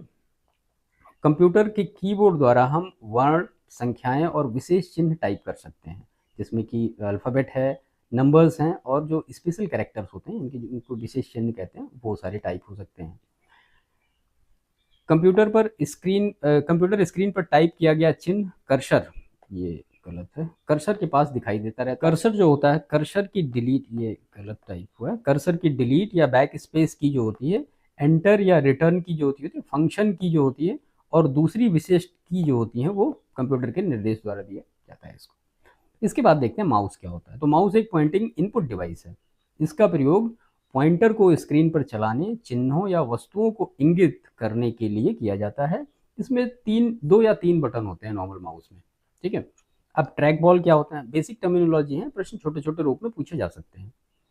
तो ये माउस जैसी ही होती है, इसमें अंतर केवल इतना होता है कि इसमें बॉल, ट्रैक बॉल ऊपर स्थित होती है और यह डेस्क पर स्थित रहती है, जबकि प्रयोगकर्ता बाहर निकली हुई बॉल को चलाकर स्क्रीन पर पॉइंटर को नियंत्रित करता है। लैपटॉप कंप्यूटर में यह कीबोर्ड के अंदर बनी होती है। बॉल को चलाकर आइटम को सेलेक्ट किया जाता है, इसी को हम ट्रैक बॉल कहते हैं। इसके बाद देखते हैं जॉयस्टिक क्या होता है, ठीक है। तो जॉयस्टिक कंप्यूटर पर गेम खेलने के लिए जॉयस्टिक एक प्रिय डिवाइस है। यह कार के गियर जो बदलने वाले लीवर के जैसा दिखाई पड़ता है। प्रयोगकर्ता इसके कर्सर को स्क्रीन पर चला सकता है और कभी कभी इसका प्रयोग कंप्यूटर द्वारा डिज़ाइन बनाने के लिए भी होता है। इसको हम जॉयस्टिक कहते हैं। मेनली गेम खेलने के लिए इसका यूज होता है। इसके बाद ग्राफिक टैबलेट। तो ग्राफिक टैबलेट एक पॉइंटिंग डिवाइस है जो चित्रकारों और डिजाइनरों को विशेष रूप से प्रिय है। ग्राफिक टैबलेट में पॉइंटिंग डिवाइस, पेन और टच स्क्रीन प्रौद्योगिकी के तत्वों का सम्मिश्रण रहता है। तो इसको हम कहते हैं ग्राफिक्स टैबलेट। टच स्क्रीन क्या होती है? तो टच स्क्रीन द्वारा प्रयोगकर्ता अपनी उंगली द्वारा स्क्रीन की सतह पर किसी विशिष्ट शब्द, संख्या या स्थान को छूकर डेटा का इनपुट करता है। आप लोग सभी के पास मोबाइल होगा, तो आप सभी लोग समझ रहे होंगे। स्क्रीन पर सेंसर जो होते हैं छुए गए स्थान को पहचान लेता है और उसकी सूचना कंप्यूटर को देता है। इसके बाद देखते हैं OMR क्या होता है, यानी ऑप्टिकल मार्क रीडर क्या होता है। तो ऑप्टिकल मार्क रीडर एक पढ़ने वाला उपकरण यानी डिवाइस है जो पेपर से सीधे पढ़ सकता है। इसका प्रयोग ऑब्जेक्टिव टाइप के प्रश्नों के उत्तर पुस्तिका या इसी प्रकार के फर्मों की जांच करने के लिए किया जाता है। ऑप्टिकल मार्क रीडर एक मानक टेस्ट आंसर शीट पर लगाए गए पेंसिल के चिन्हों की स्थिति जानने के लिए जो परावर्तित प्रकाश होता है उसका प्रयोग करते हैं। तो ये है OMR यानी ऑप्टिकल मार्क रीडर। इसके बाद देखते हैं बार कोड रीडर क्या होता है। तो बार कोड रीडर विभिन्न चौड़ाई वाली सीधी खड़ी रेखाओं द्वारा दर्शाए गए जो कोड होते हैं, यूनिवर्सल प्रोडक्ट कोड होते हैं, इवेंट्री कोड और दूसरे कोडों को पढ़ने के लिए प्रकाश का उपयोग किया जाता है। आपने अनेक उत्पादों के पैक पर कुछ रेखाएं देखी होंगी। जब आप इन बार कोड रीडर की सहायता से पढ़ेंगे तो यह आपके उत्पाद का मूल्य और क्वालिटी बता देगा। ठीक है, आप कोई भी प्रोडक्ट लेते हैं तो बार कोड बना रहता है। इसके बाद मैग्नेटिक इंक कैरेक्टर रीडर यानी MICR है, मैग्नेटिक इंक कैरेक्टर रीडर। इसका प्रयोग जो होता है डेटा को कागज पर उतारने और उसकी शुद्धता को प्रमाणित करने के लिए किया जाता है। बैंक के चेक है, बैंक के चेक पर नंबर मैग्नेटिक इंक द्वारा लिखे जाते हैं और ये चेक नंबर व हस्ताक्षर प्रमाणित करने के लिए मैग्नेटिक इंक कैरेक्टर रीडर द्वारा पढ़े जाते हैं। ऑप्टिकल कैरेक्टर रिकॉग्निशन OCR, तो ऑप्टिकल कैरेक्टर रिकॉग्निशन जो होता है कंप्यूटर सिस्टम में छपी सूचना को पढ़ने की योग्यता रखता है। यह वस्तु पर प्रकाश की किरणें फेंकता है, फिर वस्तु को व्याख्या करने के लिए परावर्तित करने को मापता है। यह छपे चिन्हों को पहचान सकता है। यह सुपरमार्केट में बहुत उपयोगी है। इसने डेटा को टाइप करने के भार को कम कर दिया है। इसके बाद है मैग्नेटिक स्ट्रिप और स्मार्ट कार्ड क्या होते हैं।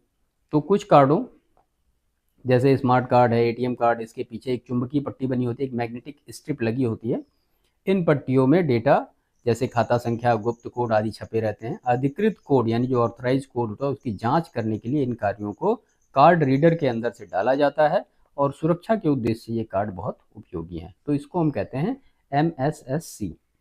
इसके बाद वेब कैमरा क्या होता है। तो जब आप इंटरनेट का प्रयोग करते हुए अपने मित्र और संबंधियों से बात करते हैं तो आप उनके फोटो कंप्यूटर की जो गति होती है करते समय देख सकते हैं। स्कैनर क्या होता है। आजकल स्कैनर बहुत सामान्य हो गया है। ये छपे हुए मैटर को पढ़ सकते हैं, उनकी व्याख्या कर सकते हैं तथा इसे ऐसे फॉर्मेट में बदल सकते हैं जिसकी व्याख्या कंप्यूटर द्वारा की जा सकती है और मुख्य रूप से वर्णकों और डिजिटल वाले जो चित्रों की, दूसरे शब्दों में कहें तो ये हार्ड कॉपी से सॉफ्ट कॉपी बना सकता है जिससे कंप्यूटर को पढ़ा जा सकता है। फ्लैट बेड स्कैनर क्या होते हैं। तो इन्हें डेस्कटॉप स्कैनर भी कहा जाता है और इनमें कागज को शीशे पर स्थिर रखा जाता है। अधिकांशतः इन्हीं स्कैनरों का प्रयोग किया जाता है। जो नॉर्मल स्कैनर होते हैं दुकानों पे उन्हीं को हम कहते हैं फ्लैट बेड स्कैनर।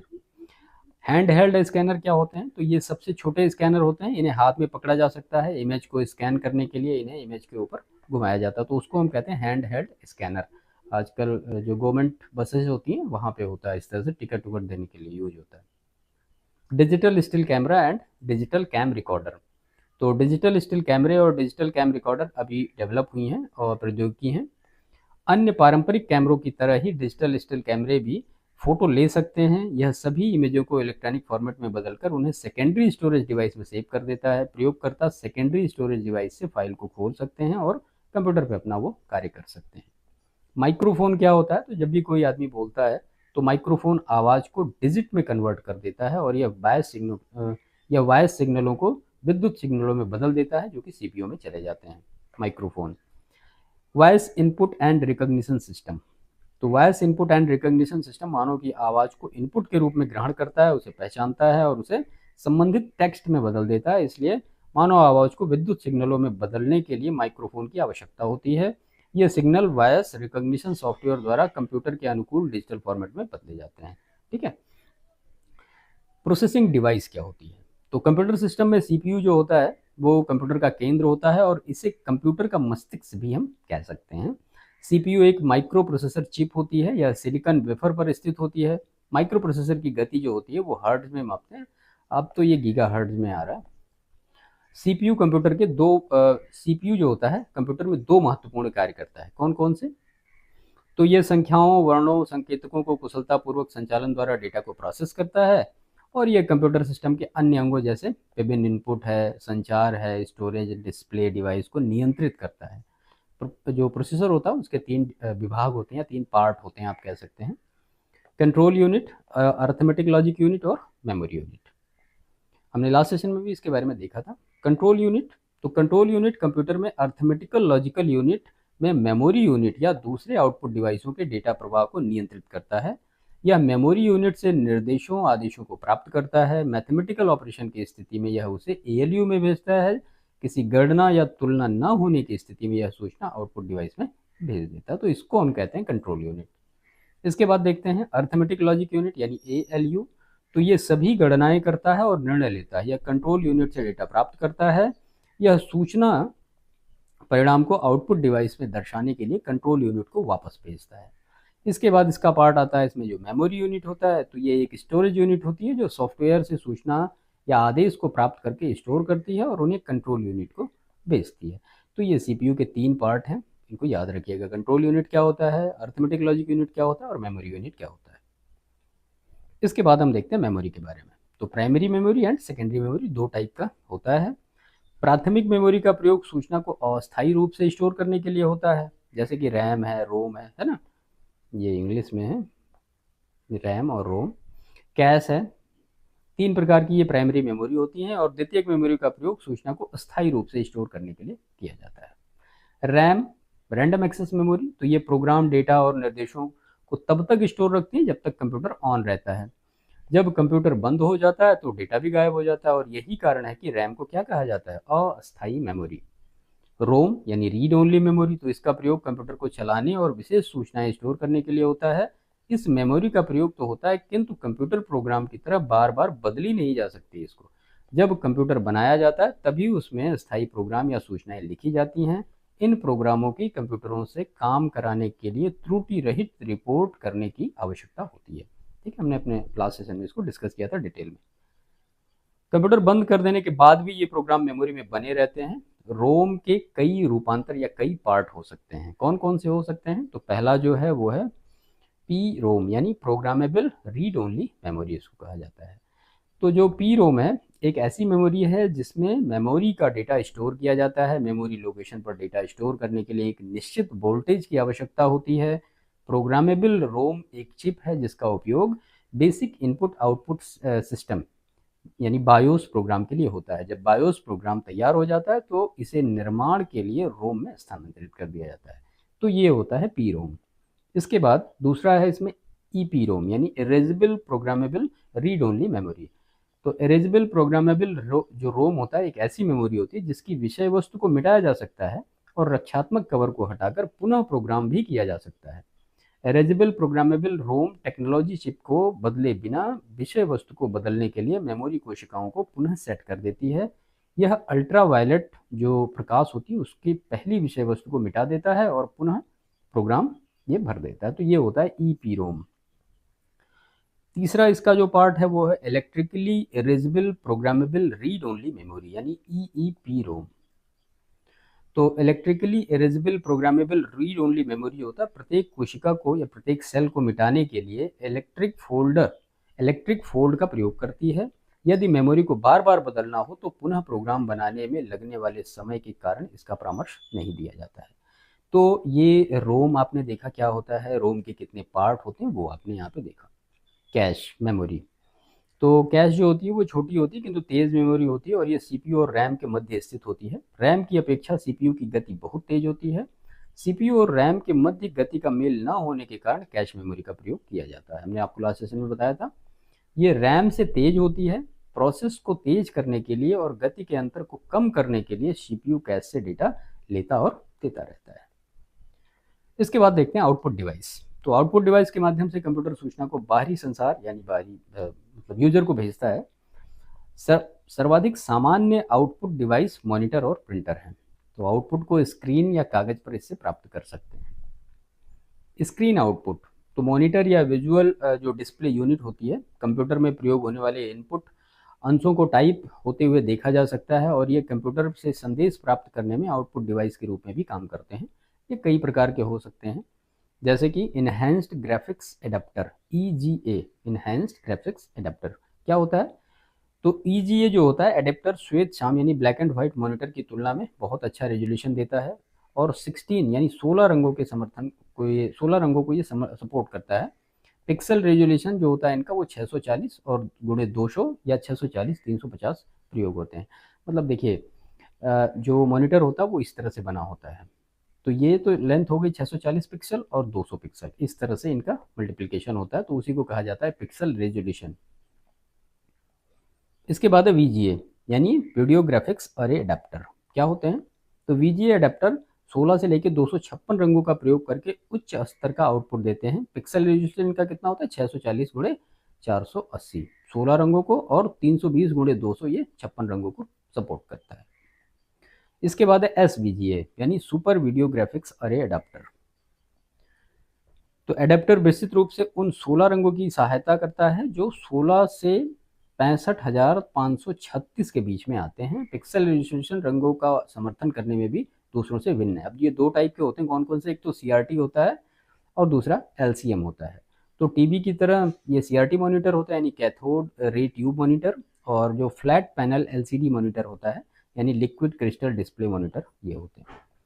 CRT और LCD मॉनिटर अनेक आकारों में उपलब्ध हैं। लैपटॉप और पॉमटॉप, पॉमटॉप का मतलब जो हाथ में आ जाए, कंप्यूटर मॉनिटर स्क्रीन के लिए LCD तकनीक का प्रयोग करते हैं। LCD तकनीक में प्रत्येक पिक्सल में पारदर्शी पदार्थ भरा होता है जिससे लिक्विड क्रिस्टल कहते हैं।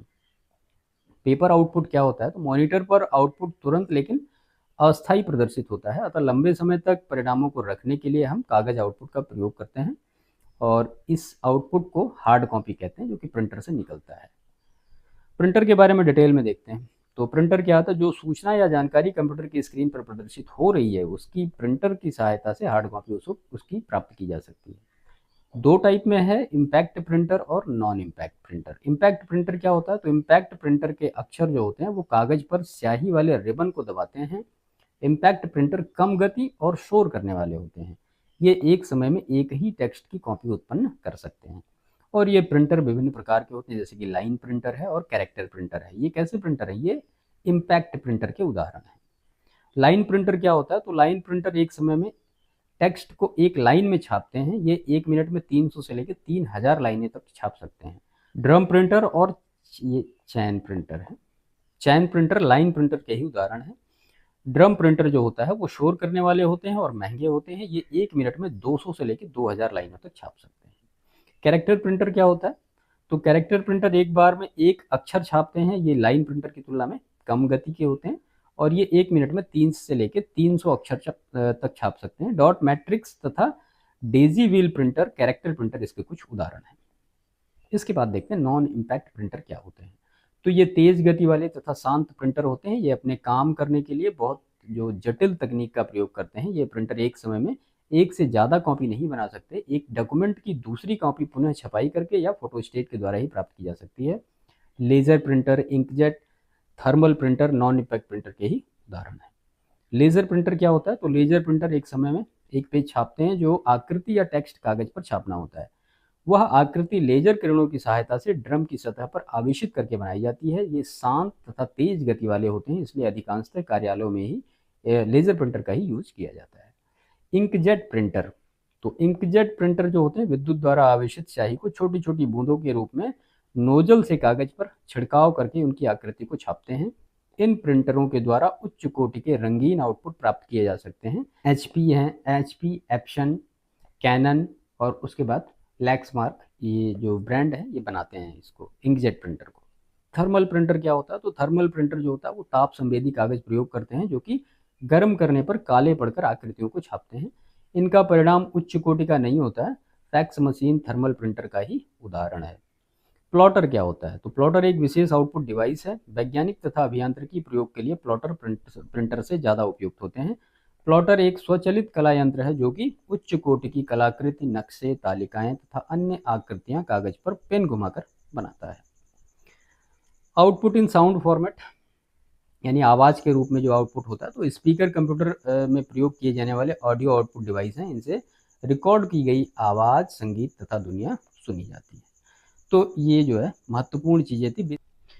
देखिए सॉफ्टवेयर जो होता है कि कंप्यूटर को दिए जाने वाले किसी आदेश या प्रोग्राम को क्या कहा जाता है, सॉफ्टवेयर कहा जाता है। सॉफ्टवेयर कंप्यूटर के हार्डवेयर को चलाता है और उससे कोई विशेष कार्य कराता है। बिना सॉफ्टवेयर के हार्डवेयर अपने आप कुछ नहीं कर सकता है। ठीक है, बिल्कुल क्लियर कट डेफिनेशन लिखी गई है। उदाहरण के लिए कोई CD प्लेयर एक हार्डवेयर है और किसी CD में भरी हुई अथवा स्टोर की हुई फिल्म या संगीत क्या है, एक सॉफ्टवेयर है। CD में कोई भी फिल्म या संगीत ना हो तो CD प्लेयर क्या होगा, बेकार होगा। तो इसीलिए इसमें कहा गया कि जो सॉफ्टवेयर है वो किसी भी कंप्यूटर के हार्डवेयर को रन करता है यानी चलाता है। कंप्यूटर हार्डवेयर से कोई भी कार्य कराने के लिए हमें क्या देना पड़ता है, आदेश देना पड़ता है, यानी कमांड देने पड़ते हैं। आदेश जो समूह को कंप्यूटर क्षेत्र में हम क्या कहते हैं, उनको प्रोग्राम कहा जाता है। प्रत्येक प्रोग्राम किसी खास कार्य को करने के लिए क्रमबद्ध निर्देशों यानी सिस्टमैटिक इंस्ट्रक्शन का एक संग्रह होता है जिसका पालन करने से वह कार्य किया जा सकता है। कंप्यूटर में सैकड़ों की संख्या में प्रोग्राम होते हैं जो अलग अलग कार्यों के लिए लिखे या बनाए जाते हैं। इन सभी प्रोग्राम या प्रक्रियाओं और आदेश के समूह का नाम क्या होता है, सॉफ्टवेयर होता है, जो कंप्यूटर को चलाते हैं और उनसे विभिन्न कार्य कराते हैं। सिंपल अगर वन लाइन में आप कहें कि without software we can not work on a computer. इसके बाद अब देखते हैं जो मुख्यतः 3 प्रकार के सॉफ्टवेयर होते हैं, सिस्टम सॉफ्टवेयर होता है, यूटिलिटी सॉफ्टवेयर होता है और एप्लीकेशन सॉफ्टवेयर होता है। सबके बारे में डिटेल में देखते हैं। सिस्टम सॉफ्टवेयर क्या होते हैं? तो जो प्रोग्राम कंप्यूटर को चलाने, उसको नियंत्रित करने, उसके विभिन्न भागों की देखभाल करने, उसकी सभी क्षमताओं का अच्छे से अच्छा उपयोग करने के लिए लिखे जाते हैं, उनको सम्मिलित रूप से क्या कहा जाता है? उनको सिस्टम सॉफ्टवेयर कहा जाता है। सामान्यतः सिस्टम सॉफ्टवेयर जो होते हैं वो कंप्यूटर द्वारा मतलब मैन्युफैक्चरिंग के द्वारा ही उनको उपलब्ध कराया जाता है। वैसे यह बाद में बाजार में खरीदा भी जा सकता है। अब जैसे सिस्टम सॉफ्टवेयर जो होते हैं वो क्या होते हैं? वो सिस्टम की हेल्थ के लिए, सिस्टम को कंट्रोल करने के लिए ही यूज किए जाते हैं। तो कंप्यूटर से हमारा जो संपर्क या संवाद यानी जिसको हम कम्युनिकेशन कहते हैं, वो सिस्टम सॉफ्टवेयर के माध्यम से हो पाता है। दूसरे शब्दों में अगर आप कहें तो कंप्यूटर हमेशा सिस्टम सॉफ्टवेयर के नियंत्रण में अथवा उसके चारों ओर से घिरा हुआ होता है, जिससे हम सीधे कंप्यूटर से अपना संपर्क नहीं बना सकते हैं। वास्तव में हमें उसकी आवश्यकता भी नहीं, क्योंकि सिस्टम सॉफ्टवेयर जो होता है वो यूजर की सुविधा के लिए बनाया जाता है और कंप्यूटर केवल सिस्टम सॉफ्टवेयर के अनुसार ही कार्य करता है। सिस्टम सॉफ्टवेयर का अगर उदाहरण आप देखें तो सिंपल सा उदाहरण क्या है? ऑपरेटिंग सिस्टम है। अब ऑपरेटिंग सिस्टम क्या है? ऑपरेटिंग सिस्टम जो है वो यूजर की हेल्प के लिए बनाया गया है, आपस में इंटरकनेक्ट के लिए। यानी जो हार्डवेयर है और यूजर है वो कनेक्ट कैसे करेंगे? यूजिंग ऑपरेटिंग सिस्टम वो आपस में कनेक्ट करेंगे।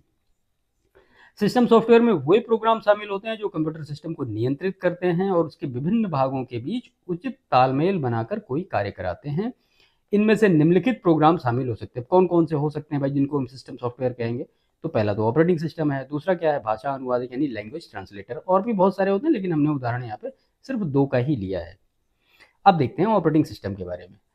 तो ऑपरेटिंग सिस्टम कुछ विशेष प्रोग्रामों का ऐसा व्यवस्थित समूह है जो किसी कंप्यूटर के संपूर्ण क्रियाकलाप को नियंत्रित करता है। यह कंप्यूटर के साधनों के उपयोग पर नजर रखने और उन्हें व्यवस्थित करने में हमारी सहायता करता है। ऑपरेटिंग सिस्टम आवश्यक होने पर अन्य प्रोग्रामों को भी चालू करता है। विशेष सेवाएं देने वाले प्रोग्राम का जो मशीनी भाषा यानी जो मशीन लैंग्वेज होता है, इनका अनुवाद भी करता है और उपयोगकर्ताओं की इच्छा के अनुसार आउटपुट निकालने के लिए डेटा का प्रबंधन भी करता है। वास्तव में यह उपयोगकर्ता और कंप्यूटर के बीच एक इंटरफेस का कार्य करता है, यानी आपस में दोनों को मिलाने का काम करता है वो। तो ये होता है ऑपरेटिंग सिस्टम। देखिए यहाँ पे हमने बेसिक एक छोटी सी डेफिनेशन रखी है। ऑपरेटिंग सिस्टम का एक पूरा सेशन ही करेंगे, उसमें सारी चीजें आएंगी। इसके बाद है लैंग्वेज ट्रांसलेटर यानी भाषा अनुवादक। क्या होता है भाई ये? तो आप जानते हैं कि प्रत्येक कंप्यूटर अपनी मशीनी भाषा में कार्य करता है और केवल उन्हीं प्रोग्राम का पालन कर सकता है जो उसकी मशीनी भाषा में लिखे गए हों। लेकिन मशीनी भाषा जो होती है वो 0 और 1 से बनती है, यानी जिसको क्या मशीन लैंग्वेज कहते हैं। तो मशीन लैंग्वेज क्या है? 0 और 1, और इसी 0 1 को क्या कहते हैं? बाइनरी कहते हैं। बाइनरी का मतलब बाई का मतलब 2 होता है, तो साइंस में बाई इसमें 2 ही डिजिट होते हैं। इसीलिए कौन कौन से डिजिट है? 0 और 1। इसीलिए हमारे लिए किसी मशीनी भाषा में प्रोग्राम लिखना लगभग असंभव है। अतः हम अपने प्रोग्राम कुछ विशेष प्रोग्रामिंग भाषाओं में सरल शब्दों में लिखते हैं और उसे किसी कंप्यूटर को देने से पहले उसका क्या करते हैं? अनुवाद कंप्यूटर में मशीनी भाषा में करा लेते हैं। अनुवाद का यह कार्य हमें नहीं करना पड़ता, बल्कि कुछ विशेष प्रोग्राम जो विभिन्न प्रोग्रामिंग भाषाओं में लिखे गए प्रोग्रामों का अनुवाद कंप्यूटर की जो मशीनी भाषा होती है उसमें वो करते रहते हैं। अब एग्जाम्पल देखते हैं। तो सी क्या है? एक प्रोग्रामिंग लैंग्वेज यानी प्रोग्रामिंग भाषा है। इसमें लिखे गए प्रोग्रामों का मशीनी भाषा में अनुवाद जो होता है वो कंपाइलर के द्वारा किया जाता है। कंपाइलर और इंटरप्रेटर हमने अपने लास्ट सेशन में देखा है। कंपाइलर क्या होता है, इंटरप्रेटर क्या होता है, और अभी आगे भी हम देखेंगे यहाँ पे। तो इस समय सैकड़ों प्रोग्रामिंग भाषाएं प्रचलन में हैं, जैसे बेसिक है, फोरेट्रॉन है, लोगो है, कोबोल है, पास्कल है, उसके बाद सी है, C++ है, जावा है, फॉक्स प्रो है, ये सारी हैं। अभी अगर लेटेस्ट की आप देखें तो PHP आ रही है, पाइथन आ रही है ना। इनमें से प्रत्येक भाषा के एक अलग अलग कंपाइलर की आवश्यकता होती है। अब जितनी भी प्रोग्रामिंग लैंग्वेज होती हैं वो या तो कंपाइलर पे चलती हैं और या तो वो इंटरप्रेटर पर चलती हैं। ठीक है, तो ये 2 चीज़ें आप समझ लीजिए तो आपको प्रोग्रामिंग लैंग्वेज की थोड़ा सा ये कहें कि डीप इन्फॉर्मेशन हो जाएगी। तो भाषा अनुवादकों को मुख्यतः 2 श्रेणी में बांटा जाता है। पहला है कंपाइलर और दूसरा है इंटरप्रेटर। कंपाइलर देखते हैं क्या होता है। तो ये एक ऐसा प्रोग्राम होता है जो किसी प्रोग्रामर द्वारा किसी उच्च स्तरीय प्रोग्रामिंग भाषा यानी जो हाई लेवल लैंग्वेज प्रोग्रामिंग होती है। अब हाई लेवल प्रोग्रामिंग लैंग्वेज क्या होती है? जो कि यूजर समझ सकता है, like as A to Z 1 2 3 some special character, ये सारे उनको कहते हैं हम हाई लेवल लैंग्वेज। में लिखे गए सोर्स प्रोग्राम का अनुवाद मशीनी भाषा में करता है। कंपाइलर सोर्स जो प्रोग्राम होता है उसके प्रत्येक कथन या निर्देश का अनुवाद करके उसे एक या अधिक मशीनी भाषा के निर्देश में बदल देता है। प्रत्येक उच्च स्तरीय भाषा के लिए एक अलग कंपाइलर की आवश्यकता होती है। ठीक है, तो कंपाइलर के बारे में आपको समझ में आया होगा कि कंपाइलर की डिफिनीशन क्या होती है और कंपाइलर करता क्या है। इसके बाद इंटरप्रेटर, तो यह भी किसी प्रोग्राम द्वारा किसी हाई लेवल लैंग्वेज यानी जो उच्च स्तरीय प्रोग्रामिंग भाषा होती है उसमें जो लिखे गए कोड होते हैं उनको सोर्स प्रोग्राम का अनुवाद जो है वो मशीनी भाषा में करता है। लेकिन ये क्या करता है, एक बार में एक सोर्स प्रोग्राम में केवल एक कथन को या एक से अधिक मशीनी भाषा के कथनों का अनुवाद करता है और उसका पालन करता है। इनका पालन हो जाने के बाद ही वह सोर्स प्रोग्राम को अगले कथन का मशीनी भाषा में अनुवाद करता है। कहने का मतलब ये कि सपोज करिए अगर यहाँ पे कोई सी का प्रोग्राम हमने लिख दिया, खैर ये आपको जानने की जरूरत नहीं, मैं आपको समझाने के लिए बता रहा हूँ। तो मान लिया ऐसे लिखा जाता है, इंक्लूड है, studio.h है, उसके बाद फिर मेन आता है और फिर इस तरह से जो भी है। ठीक है, तो ये अगर मान लिया एक कोई प्रोग्राम है, ठीक है, जो हाई लेवल लैंग्वेज का प्रोग्राम है जिसको किसी यूजर ने राइट किया, तो कंपाइलर क्या करेगा, इस पूरे प्रोग्राम को एक साथ इसका जो है मशीन लैंग्वेज में ट्रांसलेशन कर देगा। अब जो भी मशीन कोड आएगा वो यहाँ पे एक साथ आ जाएगा। क्लियर। अब इंटरप्रेटर क्या करेगा, इंटरप्रेटर मान लिया इसी प्रोग्राम को सीधा इंटरप्रेटर के पास अगर भेजा जाए तो वो क्या करेगा कि इसमें जितनी लाइंस होंगी, मान लिया सपोज करिए यहाँ पे 5 लाइन है कंप्यूटर प्रोग्राम में, तो इस प्रोग्राम की पहली लाइन को वो मशीन भाषा में बदलेगा, उसके बाद फिर दूसरी को, फिर तीसरी को, फिर चौथी को। अगर कोई एरर मिलती है तो वो पहली भाषा पे रुक के वो बताएगा आपको कि पहली जो लाइन है आपकी वहाँ पे एरर है, दूसरी लाइन में एरर है, अगर नहीं है तो कोई बात नहीं। तो इंटरप्रेटर क्या करता है, लाइन बाय लाइन चीज़ों को मशीन लैंग्वेज में कन्वर्ट करता है और कंपाइलर क्या करता है, वो पूरे प्रोग्राम को एक साथ ही मशीन लैंग्वेज में कन्वर्ट करता है। आई थिंक क्लियर हो गया होगा। बस इतना जानिए, इससे ज़्यादा आपको जानने की इसमें आवश्यकता नहीं है, आगे तो बहुत सारी चीज़ें हैं। तो मूलतः कंपाइलर और इंटरप्रेटर का जो कार्य होता है वो समान होता है, इसीलिए हमने कहा कि समान होता है, क्योंकि भाई दोनों क्या कर रहे हैं, दोनों मशीन लैंग्वेज में ही कन्वर्ट कर रहे हैं, लेकिन तरीका अलग अलग है। तो अंतर केवल इतना है कि कंपाइलर जहां ऑब्जेक्ट आधारित प्रोग्राम यानी ऑब्जेक्ट ओरिएंटेड प्रोग्राम बनाता है, वह इंटरप्रेटर कुछ नहीं बनाता है।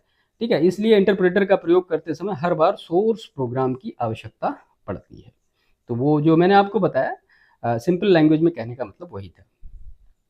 इसके बाद देखते हैं यूटिलिटी सॉफ्टवेयर क्या होते हैं। तो जो यूटिलिटी सॉफ्टवेयर है ये कुछ ऐसे प्रोग्राम को कहा जाता है जो सिस्टम सॉफ्टवेयर नहीं होते हैं परंतु जिनकी आवश्यकता हमें बार बार पड़ती है। यूटिलिटी प्रोग्राम कई ऐसे कार्य करते हैं जो कंप्यूटर का उपयोग करते समय हमें कराने पड़ते हैं। जैसे मान लिया कोई यूटिलिटी प्रोग्राम फाइलों का बैकअप के लिए किसी बाहरी अगर डिवाइस पर लेने का कार्य कर सकता है। ये सिस्टम सॉफ्टवेयर के अनिवार्य भाग तो नहीं होते, लेकिन सामान्यतः उनके साथ ही आते हैं और कंप्यूटर के निर्माण के द्वारा ही उपलब्ध कराए जाते हैं। अब यूटिलिटी सॉफ्टवेयर के जो एग्जांपल हैं वो देखते हैं। तो सबसे पहला क्या है, वो टेक्स्ट एडिटर है। आप विंडो ओपन करोगे, राइट क्लिक करो, उसमें टेक्स्ट डॉक्यूमेंट आपको मिल जाएगा, आप ओपन करके वहाँ पे जो भी चीज़ें राइट करनी है कर लो। ठीक है, तो वो क्या है, वो एक यूटिलिटी सॉफ्टवेयर है। तो टेक्स्ट एडिटर एक ऐसा प्रोग्राम होता है जो टेक्स्ट फाइलों का निर्माण और उनके संपादन यानी एडिटिंग की सुविधा देता है और इसका उपयोग केवल टेक्स्ट टाइप करने में या किसी प्रोग्राम या डेटा को तैयार करने में किया जाता है। इस टेक्स्ट को फाइलों के रूप में स्टोर भी किया जा सकता है और बाद में कभी कभी सुधारा भी जा सकता है, यानी एडिट भी, अल्टर भी किया जा सकता है। विंडोज ऑपरेटिंग सिस्टम में क्या होता है, नोटपैड एक ऐसा ही प्रोग्राम है जिसको कि हम टेक्स्ट एडिटर के नाम से ही जानते हैं। इसके बाद है डेटा सिलेक्शन प्रोग्राम।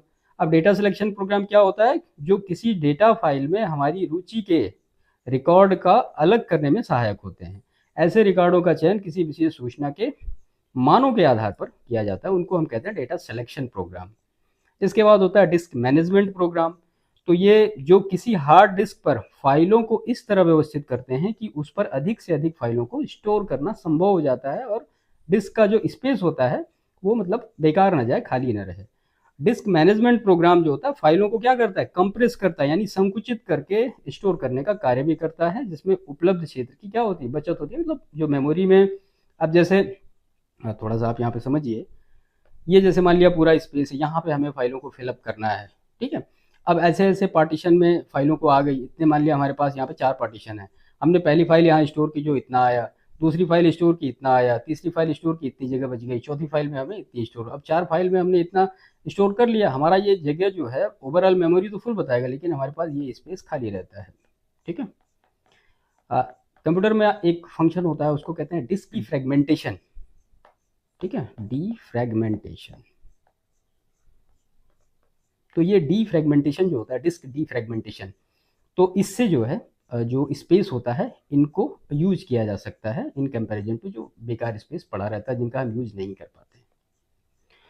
इसके बाद है फाइल स्टोरिंग प्रोग्राम। तो ऐसे प्रोग्राम होते हैं जो किसी डेटा फाइल के रिकॉर्डों को हमारे किसी जो इच्छित क्रम में लगा सकते हैं, ऑर्डर में लगा सकते हैं, और फाइल को छांटना इसलिए आवश्यक होता है जिससे किसी विशेष सूचना को उसमें ढूंढना संभव होता है। इसी प्रकार अन्य कई प्रोग्रामों में यूटिलिटी सॉफ्टवेयर के भी ये भाग हो सकते हैं। फाइनली देखते हैं एप्लीकेशन सॉफ्टवेयर क्या होते हैं। तो एप्लीकेशन सॉफ्टवेयर उन प्रोग्रामों को कहा जाता है जो हमारे वास्तविक कार्य कराने के लिए लिखे जाते हैं, जैसे कार्यालय के कर्मचारियों को की वेतन गणना करना, सभी लेन देन तथा खातों का हिसाब किताब रखना, विभिन्न प्रकार के जो रिपोर्ट हैं उनको छापना, स्टॉक की जो स्थिति है उसका विवरण तैयार करना, पत्र दस्तावेज तैयार करना, ये सारे काम किसी एप्लीकेशन सॉफ्टवेयर पे होंगे। यानी ऐसे प्रोग्राम को हम एप्लीकेशन पैकेज कहा जाता है, जैसे कि MS ऑफिस है, कोरल ड्रॉ है, पेज मेकर है। उसके बाद ये गलत टाइप हुआ है यहाँ पे, ये नॉर्टन एंटीवायरस है। ये सब क्या है, ये एक विशेष टाइप के पैकेज हैं जो कि एप्लीकेशन प्रोग्राम को चलाते हैं। अब सबका अलग अलग यूज है। MS ऑफिस पे आप कोई बुक राइट करिए, कोई लेटर राइट करिए, CV बनाइए, जो इच्छा हो करिए। अब इसी के पार्ट एक्सेल होता है, उसी में पावर पॉइंट आता है, उसी में एक्सेस आता है ना, उसी में प्रेजेंटेशन भी आता है। तो बहुत सारी चीज़ें आती हैं, इसी वजह से इनको कहा जाता है कि एक पैकेज है। अब देखते हैं मेन एप्लीकेशन सॉफ्टवेयर क्या कौन कौन से होते हैं। तो सबसे पहला है विंडोज। तो सबसे अधिक उपयोग किया जाने वाला जो ऑपरेटिंग सिस्टम है, तो ऐसे बहुत से एप्लीकेशन सॉफ्टवेयर अथवा इनका पैकेज है जो प्रायः सभी विंडोज आधारित कंप्यूटर पर पाए जाते हैं। इनमें से कुछ पैकेज निम्न है। कौन कौन से हैं भाई? तो MS वर्ड है। तो MS ऑफिस पैकेज का वर्ड, ये वर्ड है, वर्ड प्रोसेसिंग प्रोग्राम है, और इस प्रोग्राम में सामान्य वर्ड जो प्रोसेसरों की समस्त सुविधाएं उपलब्ध हैं। हम इन पे डेस्कटॉप प्रकाशन यानी डेस्कटॉप पब्लिशिंग के बहुत से कार्य कर सकते हैं। सामान्यतः वर्ड प्रोसेसरों का उपयोग सभी प्रकार के फॉर्मेट के लिए किए गए दस्तावेज तैयार करने में किया जाता है, जिसमें पाठ्य और चित्र भी शामिल हो सकते हैं। किसी वर्ड प्रोसेसर में किसी टाइपराइटर को सभी सुविधाएं तो होती हैं, इनके अलावा भी और बहुत सारी सुविधाएं होती हैं जिनसे वर्ड प्रोसेसिंग का कार्य अत्यंत सरल हो जाता है और दस्तावेज बहुत सुंदर तथा प्रस्तुत करने योग्य बन जाता है। MS वर्ड में वर्ड प्रोसेसरों की समस्त विशेषताएं शामिल हैं। ठीक है। हालांकि विभिन्न प्रकार के कंप्यूटरों पर उपलब्ध वर्ड प्रोसेसरों की एक बड़ी संख्या है, परंतु MS वर्ड सबसे अधिक प्रचलित वर्ड प्रोसेसर है। ठीक है। MS वर्ड को संक्षेप में क्या कहा जाता है? वर्ड कहा जाता है। और इस पैकेज में जो मेन्यूज होते हैं, कीबोर्ड के शॉर्टकट्स होते हैं, टूल बॉक्स, ये सारे उपलब्ध होते हैं। इनमें ऐसे टूल्स जो किसी चुने हुए पाठ्य पर केवल क्लिक कर देने से ही कोई कार्य संपन्न कर देते हैं। उदाहरण के लिए मात्र एक बटन क्लिक करने से आप किसी पाठ्य का टेक्स्ट को बोल्ड कर सकते हैं, रेखांकित कर सकते हैं यानी अंडरलाइन कर सकते हैं, फाइल को सुरक्षित कर सकते हैं और अपना दस्तावेज को प्रिंट भी करवा सकते हैं। ये सारी जो प्रोसेस हैं ये आपको विद इन 1 क्लिक ये सब मिल जाता है। ऐसे ही इसी का एक पावर पॉइंट है। तो पावर पॉइंट क्या है? MS ऑफिस पैकेज के अंतर्गत एक प्रोग्राम है जिसके अंतर्गत आप स्लाइड्स पर आधारित प्रस्तुतिकरण सामग्री तैयार कर सकते हैं। पावर पॉइंट प्रोग्राम विभिन्न प्रकार की प्रस्तुतिकरण सरलता और शीघ्रता से तैयार करने, उन्हें सुधारने, छांटने तथा प्रस्तुतिकरण या प्रेजेंटेशन का अभ्यास या रिहर्सल करने में हमारी सहायता करता है। ठीक है। तो ये MS ऑफिस और पावर पॉइंट के बारे में था। एक्सेल के बारे में देखें, MS एक्सेल, तो ये माइक्रोसॉफ्ट ऑफिस पैकेज का एक स्प्रेडशीट प्रोग्राम है, और ये जो प्रोग्राम है MS एक्सेल के पुराने संस्करणों को सुधारा हुआ है। वास्तव में ये प्रोग्राम डॉस आधारित पुराने पर्सनल कंप्यूटर का अत्यंत लोकप्रिय स्प्रेडशोर प्रोग्राम लोटस 123 का विकसित रूप है। यह लोटस 123 से बहुत कुछ मिलता जुलता है और सीखने तथा प्रयोग करने में भी ये सफल है। मेनली जो डेटा होते हैं, जैसे कोई नंबर्स है, जोड़ना है, घटाना, ये सारी चीज़ें, फॉर्मूला अप्लाई करना, तो उन सारी चीज़ों के लिए, या आप कह सकते हैं कोई मैथमेटिकल या लॉजिकल एक्सप्रेशन आपको सॉल्व करने, तो आप MS एक्सेल का यूज करिए। आइए डिटेल में और देख लेते हैं। तो कोई स्प्रेडशीट, जिसे वर्कशीट भी कहा जाता है, बहुत से खानों यानी सेल का एक समूह होता है जिसमें रोज और कॉलम्स में इनको व्यवस्थित किया जाता है। पंक्तियों में पंक्तियां जो होती हैं वो बाएं से दाएं अर्थात क्षैतिज होती हैं, और जबकि कॉलम जो होते हैं वो ऊपर से नीचे यानी वर्टिकल होते हैं। पंक्तियों और कॉलमों के कटान जो बिंदु होते हैं उन्हीं को हम सेल कहते हैं। ऐसे ऐसे बना होता है। ठीक है। तो ये जो होती हैं इनको हम कहते हैं सेल है हमारे, और यहीं पे हम डेटा को एंटर करते हैं सेल में। प्रत्येक सेल में हम कोई एक संख्या, लेबल, तारीख जो है या जो समय ये सारी भर सकते हैं और टाइप कर सकते हैं। एक्सेल में पंक्तियों के क्रम संख्याओं को पहचाना जा सकता है, जैसे 1 2 3, और जबकि कॉलम जो होते हैं वो ए बी सी डी इस तरह से बने जाते हैं। यानी यहाँ पे लिखा जाएगा ए बी सी डी, ऐसे जाएगा ये जेड तक, उसके बाद और भी बहुत जाते हैं। और यहाँ पे 1 2 3 4 अप टू कितना जाता है, 65,535 या 34, शायद ऐसा ही कुछ, इतने नंबर्स आप एंट्री मार सकते हैं इसमें। तो उनकी पंक्तियों, संख्या तथा कॉलम के नीचे जोड़े से पहचाना जाता है, जिससे उनको क्या कहा जाता है, एड्रेस कहा जाता है। जैसे मान लीजिए 1 से शुरू हुआ और यहाँ ए से शुरू हुआ, तो इसमें अगर आपका कोई डेटा रखा हुआ है तो आप क्या कहेंगे, ये A1 कहा जाता है। तो A1 का मतलब क्या हुआ, वो इस सेल को पॉइंट कर रहा है। अगर किसी ने कहा कि ये B2 की बात हो रही, तो B2 कहाँ जाएगा, B ये यहाँ आएगा और 2 यहाँ आएगा, तो ये इस सेल को पॉइंट कर रहा है। ऐसे इनको मतलब कहा जाता है कि ये एड्रेस है इनके, ठीक है। तो सेलों में हम फॉर्मूले भी यूज भर सकते हैं। प्रत्येक फॉर्मूला किसी गणना के लिए भरा जाता है, और एक्सेल में कीबोर्ड अथवा माउस की सहायता से फॉर्मूला बनाना क्या हो जाता है, बहुत सिंपल हो जाता है। तो ये एक्सेल के बारे में जो डिटेल है। MS एक्सेस देखते हैं। तो MS एक्सेस अमेरिका की माइक्रोसॉफ्ट जो कॉर्पोरेशन नामक कंपनी द्वारा विकसित किया गया है, और एक रिलेशनल डेटाबेस मैनेजमेंट प्रोग्राम है जो MS ऑफिस का एक प्रमुख भाग है। और यह एक बहुत लोकप्रिय डेटाबेस पैकेज है, और इसमें हम अपनी आवश्यकता के अनुसार डेटाबेस तैयार कर सकते हैं, उसको हम MS एक्सेस कहते हैं। इसके बाद देखते हैं एंटीवायरस क्या होता है। तो ये एक पैकेज होता है जो हमारे कंप्यूटरों को वायरस के आक्रमण से बचाता है। वायरस ऐसे छोटे छोटे प्रोग्राम होते हैं जो हमारे कंप्यूटरों में हमारी इच्छा और जानकारी के बिना घुस आते हैं और हमारी डेटा को खराब तथा फाइलों को गायब कर देते हैं। एंटीवायरस सॉफ्टवेयर दो प्रकार से हमारे कंप्यूटरों में वायरस से बचाते हैं इनको। पहला कौन सा है, तो ये हमारे कंप्यूटर में आने वाले डेटा और प्रोग्राम पर नज़र रखते हैं कि उनके साथ कोई वायरस तो नहीं आ रहा है, और दूसरा, यदि हमारे कंप्यूटर में कोई वायरस आ गया है तो उसको पहचान कर निकाल देते हैं। तो ये दो काम करते हैं एंटीवायरस अगर हमारे सिस्टम में इंस्टॉल है तो। इसके बाद देखते हैं विंडोज़, जो कि एक ऑपरेटिंग सिस्टम है। तो यहाँ पे जो ऑपरेटिंग सिस्टम के बारे में महत्वपूर्ण चीज़ें वो सारा हम यहाँ पे कवर करेंगे, ठीक है। इससे लास्ट ईयर भी प्रश्न रिलेट करके पूछे गए हैं।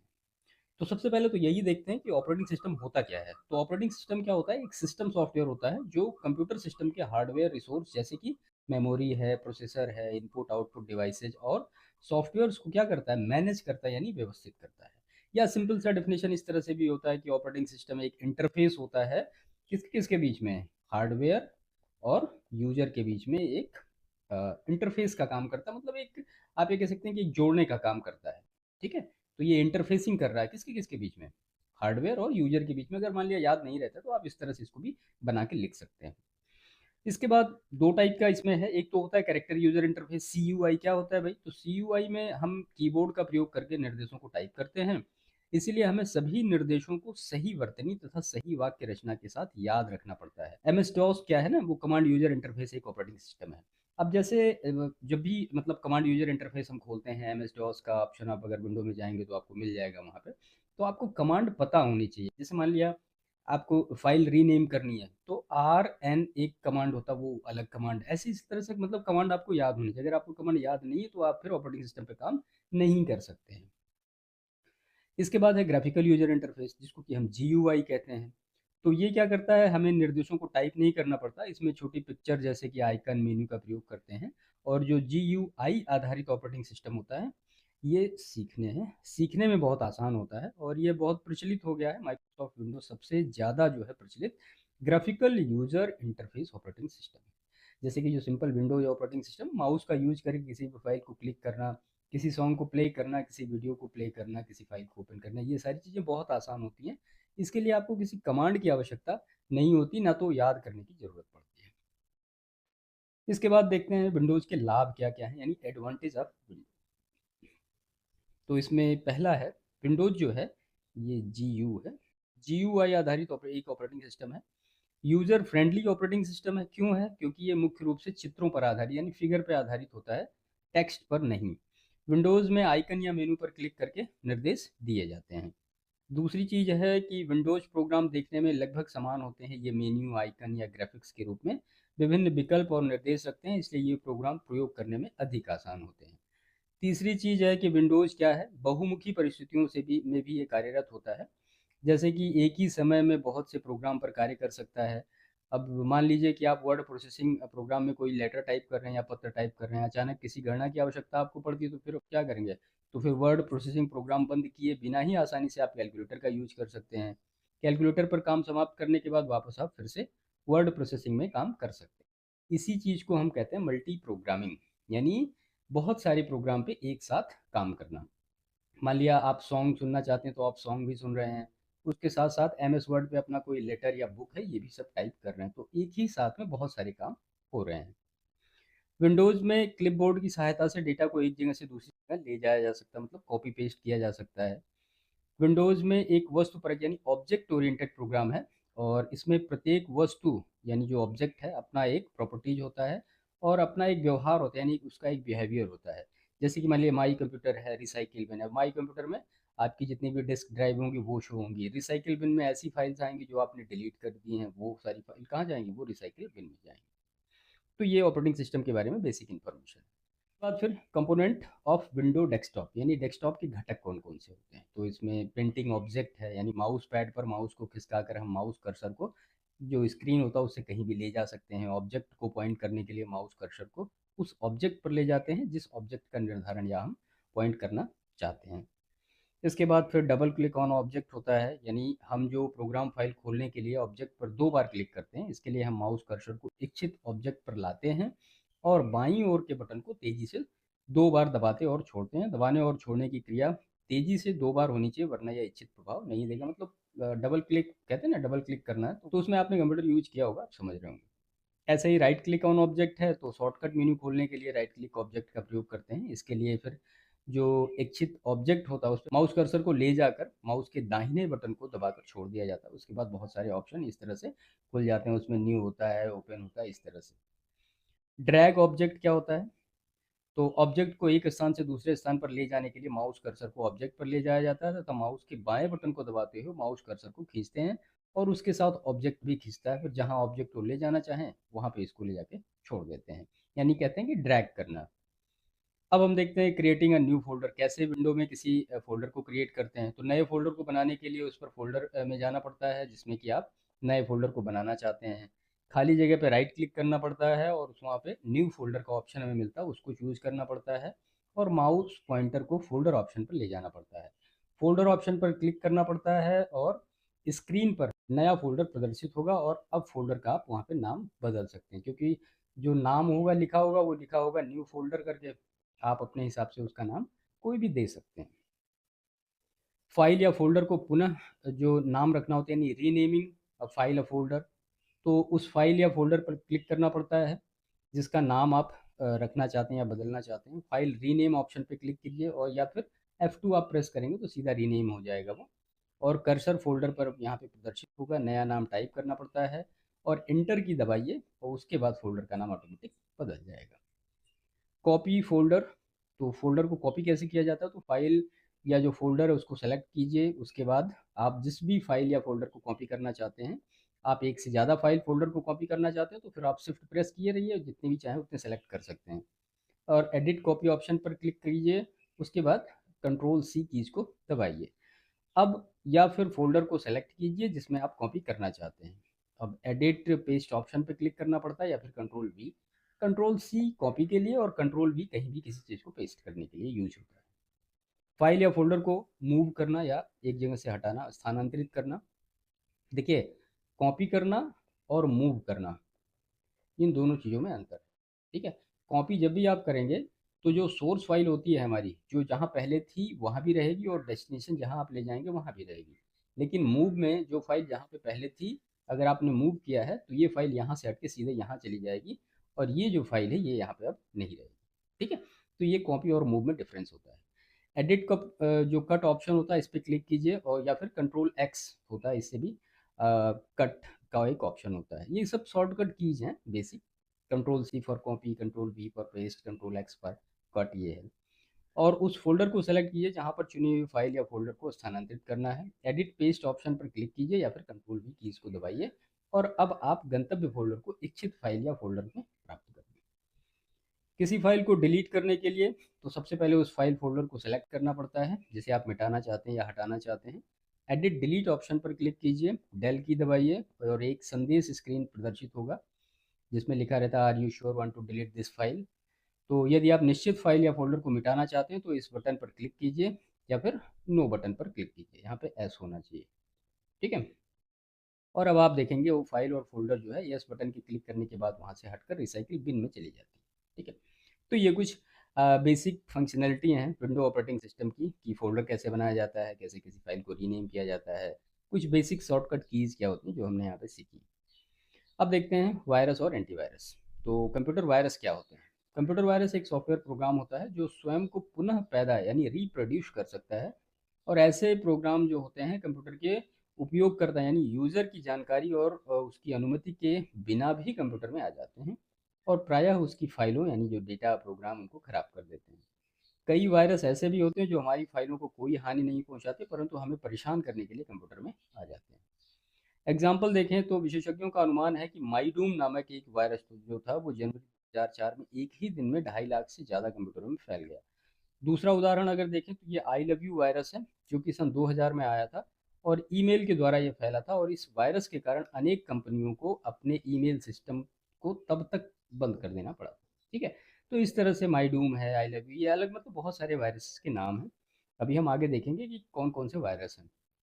क्लासिफिकेशन ऑफ वायरस यानी वायरसों का वर्गीकरण क्या होता है? तो कंप्यूटर वायरसों को उनकी प्रकृति के अनुसार कई श्रेणियों में बांटा गया है। इनमें से कुछ प्रमुख श्रेणियां निम्नलिखित हैं। तो प्रोग्राम वायरस होते हैं, बूट सेक्टर वायरस होते हैं, कंपेनियन वायरस होते हैं, ईमेल वायरस होते हैं, लॉजिक बॉम्ब होते हैं, माइक्रो वायरस होते हैं, ट्रोजन हॉर्स होते हैं, वॉर्म्स होते हैं, और फिर बूट सेक्टर वायरस होते हैं। तो ये सारे जो हैं तो ये सारे वायरस की अलग अलग कैटेगरीज हैं। तो सबसे पहले इसमें हम देखते हैं प्रोग्राम वायरस, यानी ये आता है बूट सेक्टर वायरस के अंदर। तो ये जो वायरस है जो प्रोग्राम फाइलों को संक्रमित करता है, और जिसके एक्सटेंशन जो CON EXE SYS DLL OVL, ये मतलब एक्सटेंशन नेम होते हैं। जैसे आप कोई भी फाइल ओपन करेंगे या सिस्टम में कोई भी फाइल होगी तो विदाउट एक्सटेंशन वो एग्जिस्ट ही नहीं करेगी। जैसे मान लिया अगर आपने कोई वर्ड की फाइल बनाई ABC के नाम से, तो अगर आपने वर्ड की फाइल क्रिएट की है तो आपने नाम तो उसका ABC दिया है, लेकिन उसका जो कंप्लीट नाम होगा वो होगा abc.docx। ठीक है, ऐसे अगर आपने टेक्स्ट की कोई फाइल क्रिएट की है तो आपने नाम उसका ABC ही दिया है, लेकिन वहाँ पे .txt ये जुड़ जाएगा। यानी ये जो होता है डॉट के बाद लिखा होता है, ये उसकी फाइल को एक्सटेंशन नेम हम कहते हैं। तो वही सारे हैं, .com है, .exe है, .system है, .dll है, ये सारे एक्सटेंशन के नेम हैं।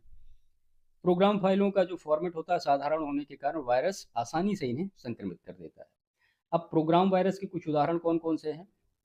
तो सबसे पहला एसिड रेन ट्रोजन है, एलन है, क्रेजी है, अम्ब्रेला है, ये सारे जो हैं प्रोग्राम वायरस के कुछ नाम हैं।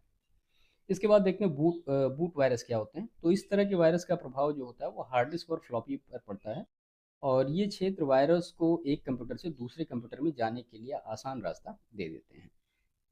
बूट वायरस कंप्यूटरों को हानि पहुंचाने के मामले में प्रोग्राम वायरस की तुलना में ज़्यादा प्रभावी ढंग से उभर के सामने आया है। अगर उदाहरण देखें बूट वायरस के कुछ, तो पायरेट है, टिडर है, जेन्यूज है, ये सारे हैं। इसके बाद कैंपेनियन वायरस क्या होता है ये? तो इस प्रकार का वायरस किसी फाइल में नहीं घुसता, बल्कि MS-DOS की कुछ विशेषताओं का दुरुपयोग करके कंप्यूटर में घुस जाता है। कंपेनियन वायरस सामान्यतः हमारी सही जो EXE यानी जो एग्जीक्यूटेबल फाइल होती हैं उनके नाम से ही एक नई फाइल बना देता है, और उसका विस्तार भाग .com यानी जो एक्सटेंशन होता है .com रख देता है। और जब कोई उपयोगकर्ता अपनी प्रोग्राम फाइल को चलाने के लिए आदेश टाइप करता है तो वह विस्तार भाग नहीं देता है, तो MS-DOS वर्णमाला के क्रम में पहले आने वाली फाइल को पालित कर देता है, यानी उसको फोकस करता है। क्योंकि जो .com वर्णमाला के क्रम में .exe वाली फाइल आती है, इसीलिए सही exe फाइल के स्थान पर वायरस वाली जो .com की फाइल है वो पालित हो जाती है, मतलब आ जाती है, आप कह सकते हैं। ये जो श्रेणी के वायरस होते हैं इनको हम पाथ कैंपेनियन वायरस इनको कहा जाता है, और ये वायरस जो होते हैं डायरेक्टरी का मतलब एक लेंथ आप कह सकते हैं पाथ के, इसमें पथ में मूल सही फाइल की जगह वायरस वाली जो फाइल होती है उसको कॉपी कर देते हैं या पालित कर देते हैं। कई कंपेनियन वायरस जो है विंडो 95, विंडो 98, विंडो NT के साथ भी फैल जाते हैं, क्योंकि उसमें डॉस प्रॉम्प्ट का उपयोग किया जाता है।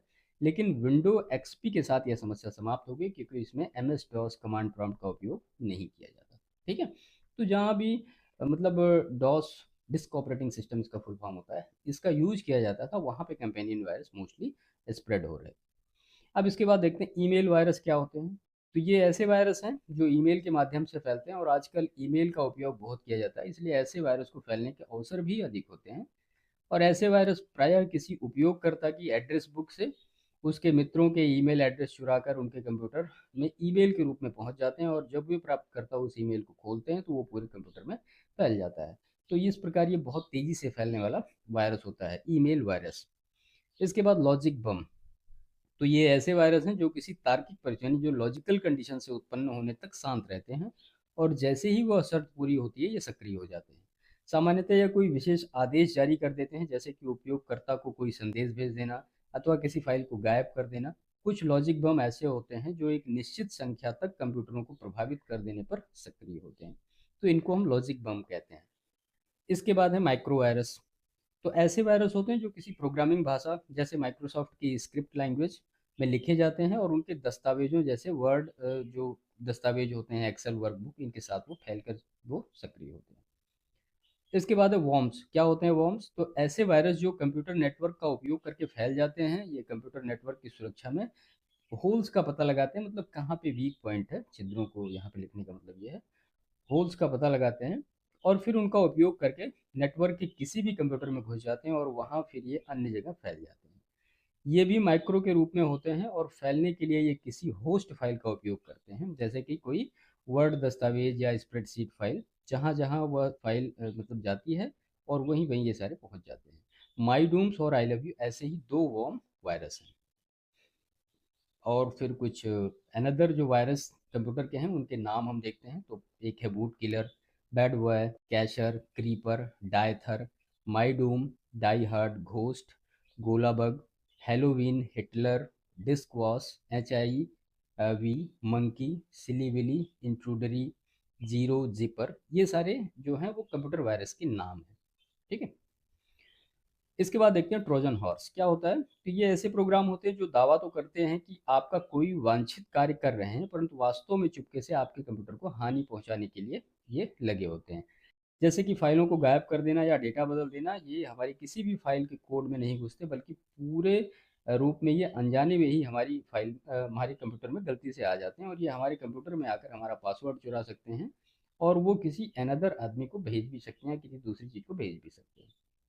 ट्रोजन हॉर्स को हालांकि वायरस माना जाता है, परंतु ये अन्य वायरस से इस प्रकार अलग होते हैं कि ये अपने आप नहीं फैल सकते। वास्तव में हम स्वयं ही इनको आमंत्रित करते हैं, जैसे किसी ईमेल के साथ आए अटैचमेंट खोलकर या इंटरनेट पर डाउनलोड करके किसी अनजाने सॉफ्टवेयर को पालित करके या इंस्टॉल करके। ठीक है। तो ट्रोजन हॉर्स इस तरह से अलग होते हैं सभी वायरसेस से। अब देखते हैं कंप्यूटर वायरस का प्रभाव क्या होता है। तो कुछ वायरस इस प्रकार तैयार किए जाते हैं कि वे आपके प्रोग्राम को खराब करके फाइल को गायब करके या हार्ड डिस्क को फिर से फॉर्मेट कर देते हैं, और आपके कंप्यूटर को हानि पहुंचाते हैं। और बहुत से वायरस ऐसे होते हैं जिनसे कोई नुकसान तो नहीं होता, परंतु नकल करके अपनी संख्या बढ़ा लेते हैं, और ऐसे वायरस कोई फालतू टेक्स्ट, वीडियो या ऑडियो देकर अपनी उपस्थिति का अनुभव कराते रहते हैं। ये जो है ये अहानिकारक लगने वाले वायरस भी कंप्यूटर उपयोगकर्ता के लिए समस्या पैदा कर सकते हैं। क्यों? क्योंकि वो बार बार अपनी फाइल बना रहा, अपनी कॉपी करके बना रहा, तो धीरे धीरे मेमोरी आपकी ऑटोमेटिक फुल हो जाएगी, मतलब बिना आपके ज़्यादा मेमोरी के यूज किए हुए, और वो शो होगा कि आपकी मेमोरी फुल है। तो सबसे पहले वे कंप्यूटर मेमोरी का एक बड़ा भाग घेर लेते हैं, जिसका उपयोग आपके प्रोग्राम द्वारा किया जाना चाहिए। इसके परिणाम स्वरूप कंप्यूटर धीमा हो जाता है, गलत व्यवहार करने लगता है, और सिस्टम लगभग ठप पड़ जाता है। इसके अतिरिक्त बहुत से जो वायरस होते हैं प्रोग्रामों में बग पैदा कर देते हैं, और उन बगों के कारण सिस्टम क्रैश हो जाता है और डेटा नष्ट हो जाता है। देखिए, बग क्या होता है, आप अपने मोबाइल में देखते होंगे एक ऑप्शन आता होगा डीबग। डीबग का मतलब होता है एरर दूर करना, तो बग का मतलब होता है किसी भी टेक्निकल एरर को हम बग कहते हैं। ठीक है। अब जब डीबग करते हैं यानी उस टेक्निकल एरर को, लोग कंप्यूटर वायरस क्यों बनाते हैं? Why do people creates computer virus? तो जैविक कीटाणुओं के विपरीत कंप्यूटर वायरस अपने आप उत्पन्न नहीं होते। कंप्यूटर वायरस अचानक भी उत्पन्न नहीं होते, और ना ये किसी प्रोग्राम में किसी बग या छिद्र के कारण पैदा होते हैं। वास्तव में ये प्रोग्राम द्वारा अथवा काम तैयार करने वाले सॉफ्टवेयर उपयोगकर्ताओं द्वारा जानबूझकर बनाए जाते हैं, और कोई कंप्यूटर वायरस केवल वही कर सकता है जिसको करने के लिए उसे प्रोग्राम किया गया है। अब वायरस से सुरक्षा के उपाय क्या क्या हैं ये देखते हैं। तो हम कुछ सावधानियां रखकर अपने कंप्यूटर सिस्टम में वायरसों के आक्रमण से बचा सकते हैं। ऐसी कुछ महत्वपूर्ण सावधानियां या उपाय निम्न हैं। कौन कौन से हैं? तो अपने सिस्टम में अन्य जो सिस्टम की जो एक्सेस है दूसरे सिस्टम की, वो पहुंच बंद कर दें, चाहे आप ऑफलाइन ही कार्य कर रहे हो या ऑनलाइन कार्य कर रहे हो। दूसरी चीज़, उपयोगकर्ता को वायरस संबंधी सभी जानकारी हो। तीसरी चीज़, किसी डिस्क के विषय के बारे में अगर आपको जानकारी नहीं है तो उसे अपने सिस्टम तक लोड ना करें, और जब तक कि आप आश्वस्त ना हो जाएं कि इसमें वायरस नहीं है। चौथी बात यह है कि दूसरे के कंप्यूटर सिस्टम से फ्लॉपी निकालकर कंप्यूटर में डालते समय राइट प्रोटेक्ट टैब का प्रयोग करें, और यदि संभव हो तो प्रोग्राम और आंकड़ों के जो अलग डिस्क में रखें, और सिस्टम में होने वाले अप्रत्याशित अगर बदलाव हैं तो उन पर नज़र रखें, और प्रयोग से पहले सभी फ्लॉपी जो डिस्क हैं उनको जो मतलब एंटीवायरस से स्कैन कर लें। तो ये कुछ बेसिक मतलब एक सिनेरियो है, कुछ पॉइंट हैं जिनसे आप अपने कंप्यूटर की रक्षा कर सकते हैं वायरस से। एंटीवायरस क्या होता है? तो एंटीवायरस सॉफ्टवेयर ऐसे कंप्यूटर प्रोग्राम होते हैं जो आपके कंप्यूटर में वायरस तथा अन्य शरारतपूर्ण सॉफ्टवेयरों को पहचानने, उनको डिस्ट्रॉय करने तथा हटाने की कोशिश करते हैं।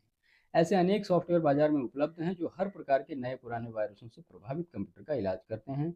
कुछ एंटीवायरस सॉफ्टवेयर डिस्क ड्राइव को फाइल में स्कैन करके उसमें वायरस के जो सिग्नेचर या हस्ताक्षर खोजने की कोशिश करते हैं, और कई एंटीवायरस खुली हुई फाइलों में भेजी गई और प्राप्त हुई ईमेल को इस प्रकार स्केप करते हैं। इस विधि को ऑन एक्सेस स्कैनिंग कहा जाता है। तो ये एंटीवायरस कुछ इंपॉर्टेंट चीजें हैं यहाँ पे, ठीक है। अभी प्रकार के सभी प्रकार के एंटीवायरस सॉफ्टवेयर लगातार अपडेट करने की उनको आवश्यकता हो, ताकि वो जो नवीनतम वायरस के आक्रमण हैं उनसे अपने आप को मजबूत बना सके, क्योंकि वायरस लगातार बनाए जा रहे हैं यूजर के द्वारा। तो इसीलिए एंटीवायरस को भी लगातार अपडेट किया जाता है कि जो जो वायरस नज़र में आते हैं उनके लिए प्रोग्रामिंग करके। अब कुछ पॉपुलर जो एंटीवायरस उनके नाम देखते हैं। तो नॉर्टन एंटीवायरस है, फिर डॉक्टर सोलोमन्स है, नॉर्मन्स है, जोन एलोम है, और पीसी है, पीसी क्लीन है, मैकफी है, विंडोज़ लाइव है। तो ये सभी एंटीवायरस सॉफ्टवेयर क्या हैं? कमर्शियल यानी व्यापारिक हैं तथा भुगतान के आधार पर मार्केट में उपलब्ध हैं। और कई एंटीवायरस सॉफ्टवेयर के मुफ्त संस्करण भी उपलब्ध हैं, जिनको कि इंटरनेट पर उनकी वेबसाइट से डाउनलोड किया जा सकता है, जिनको कि हम कहते हैं ट्रायल वर्जन, ठीक है। तो आप ट्रायल वर्जन भी डाउनलोड करके देख सकते हैं कि क्या कैसा अच्छा रिस्पॉन्स है। बाकी एंटीवायरस सारे ही बेहतर हैं इसमें, ठीक है। तो ये महत्वपूर्ण चीज़ें थी विंडोज़ के बारे में, वायरस के बारे में, एंटीवायरस के बारे में, वो सारी हमने यहाँ पर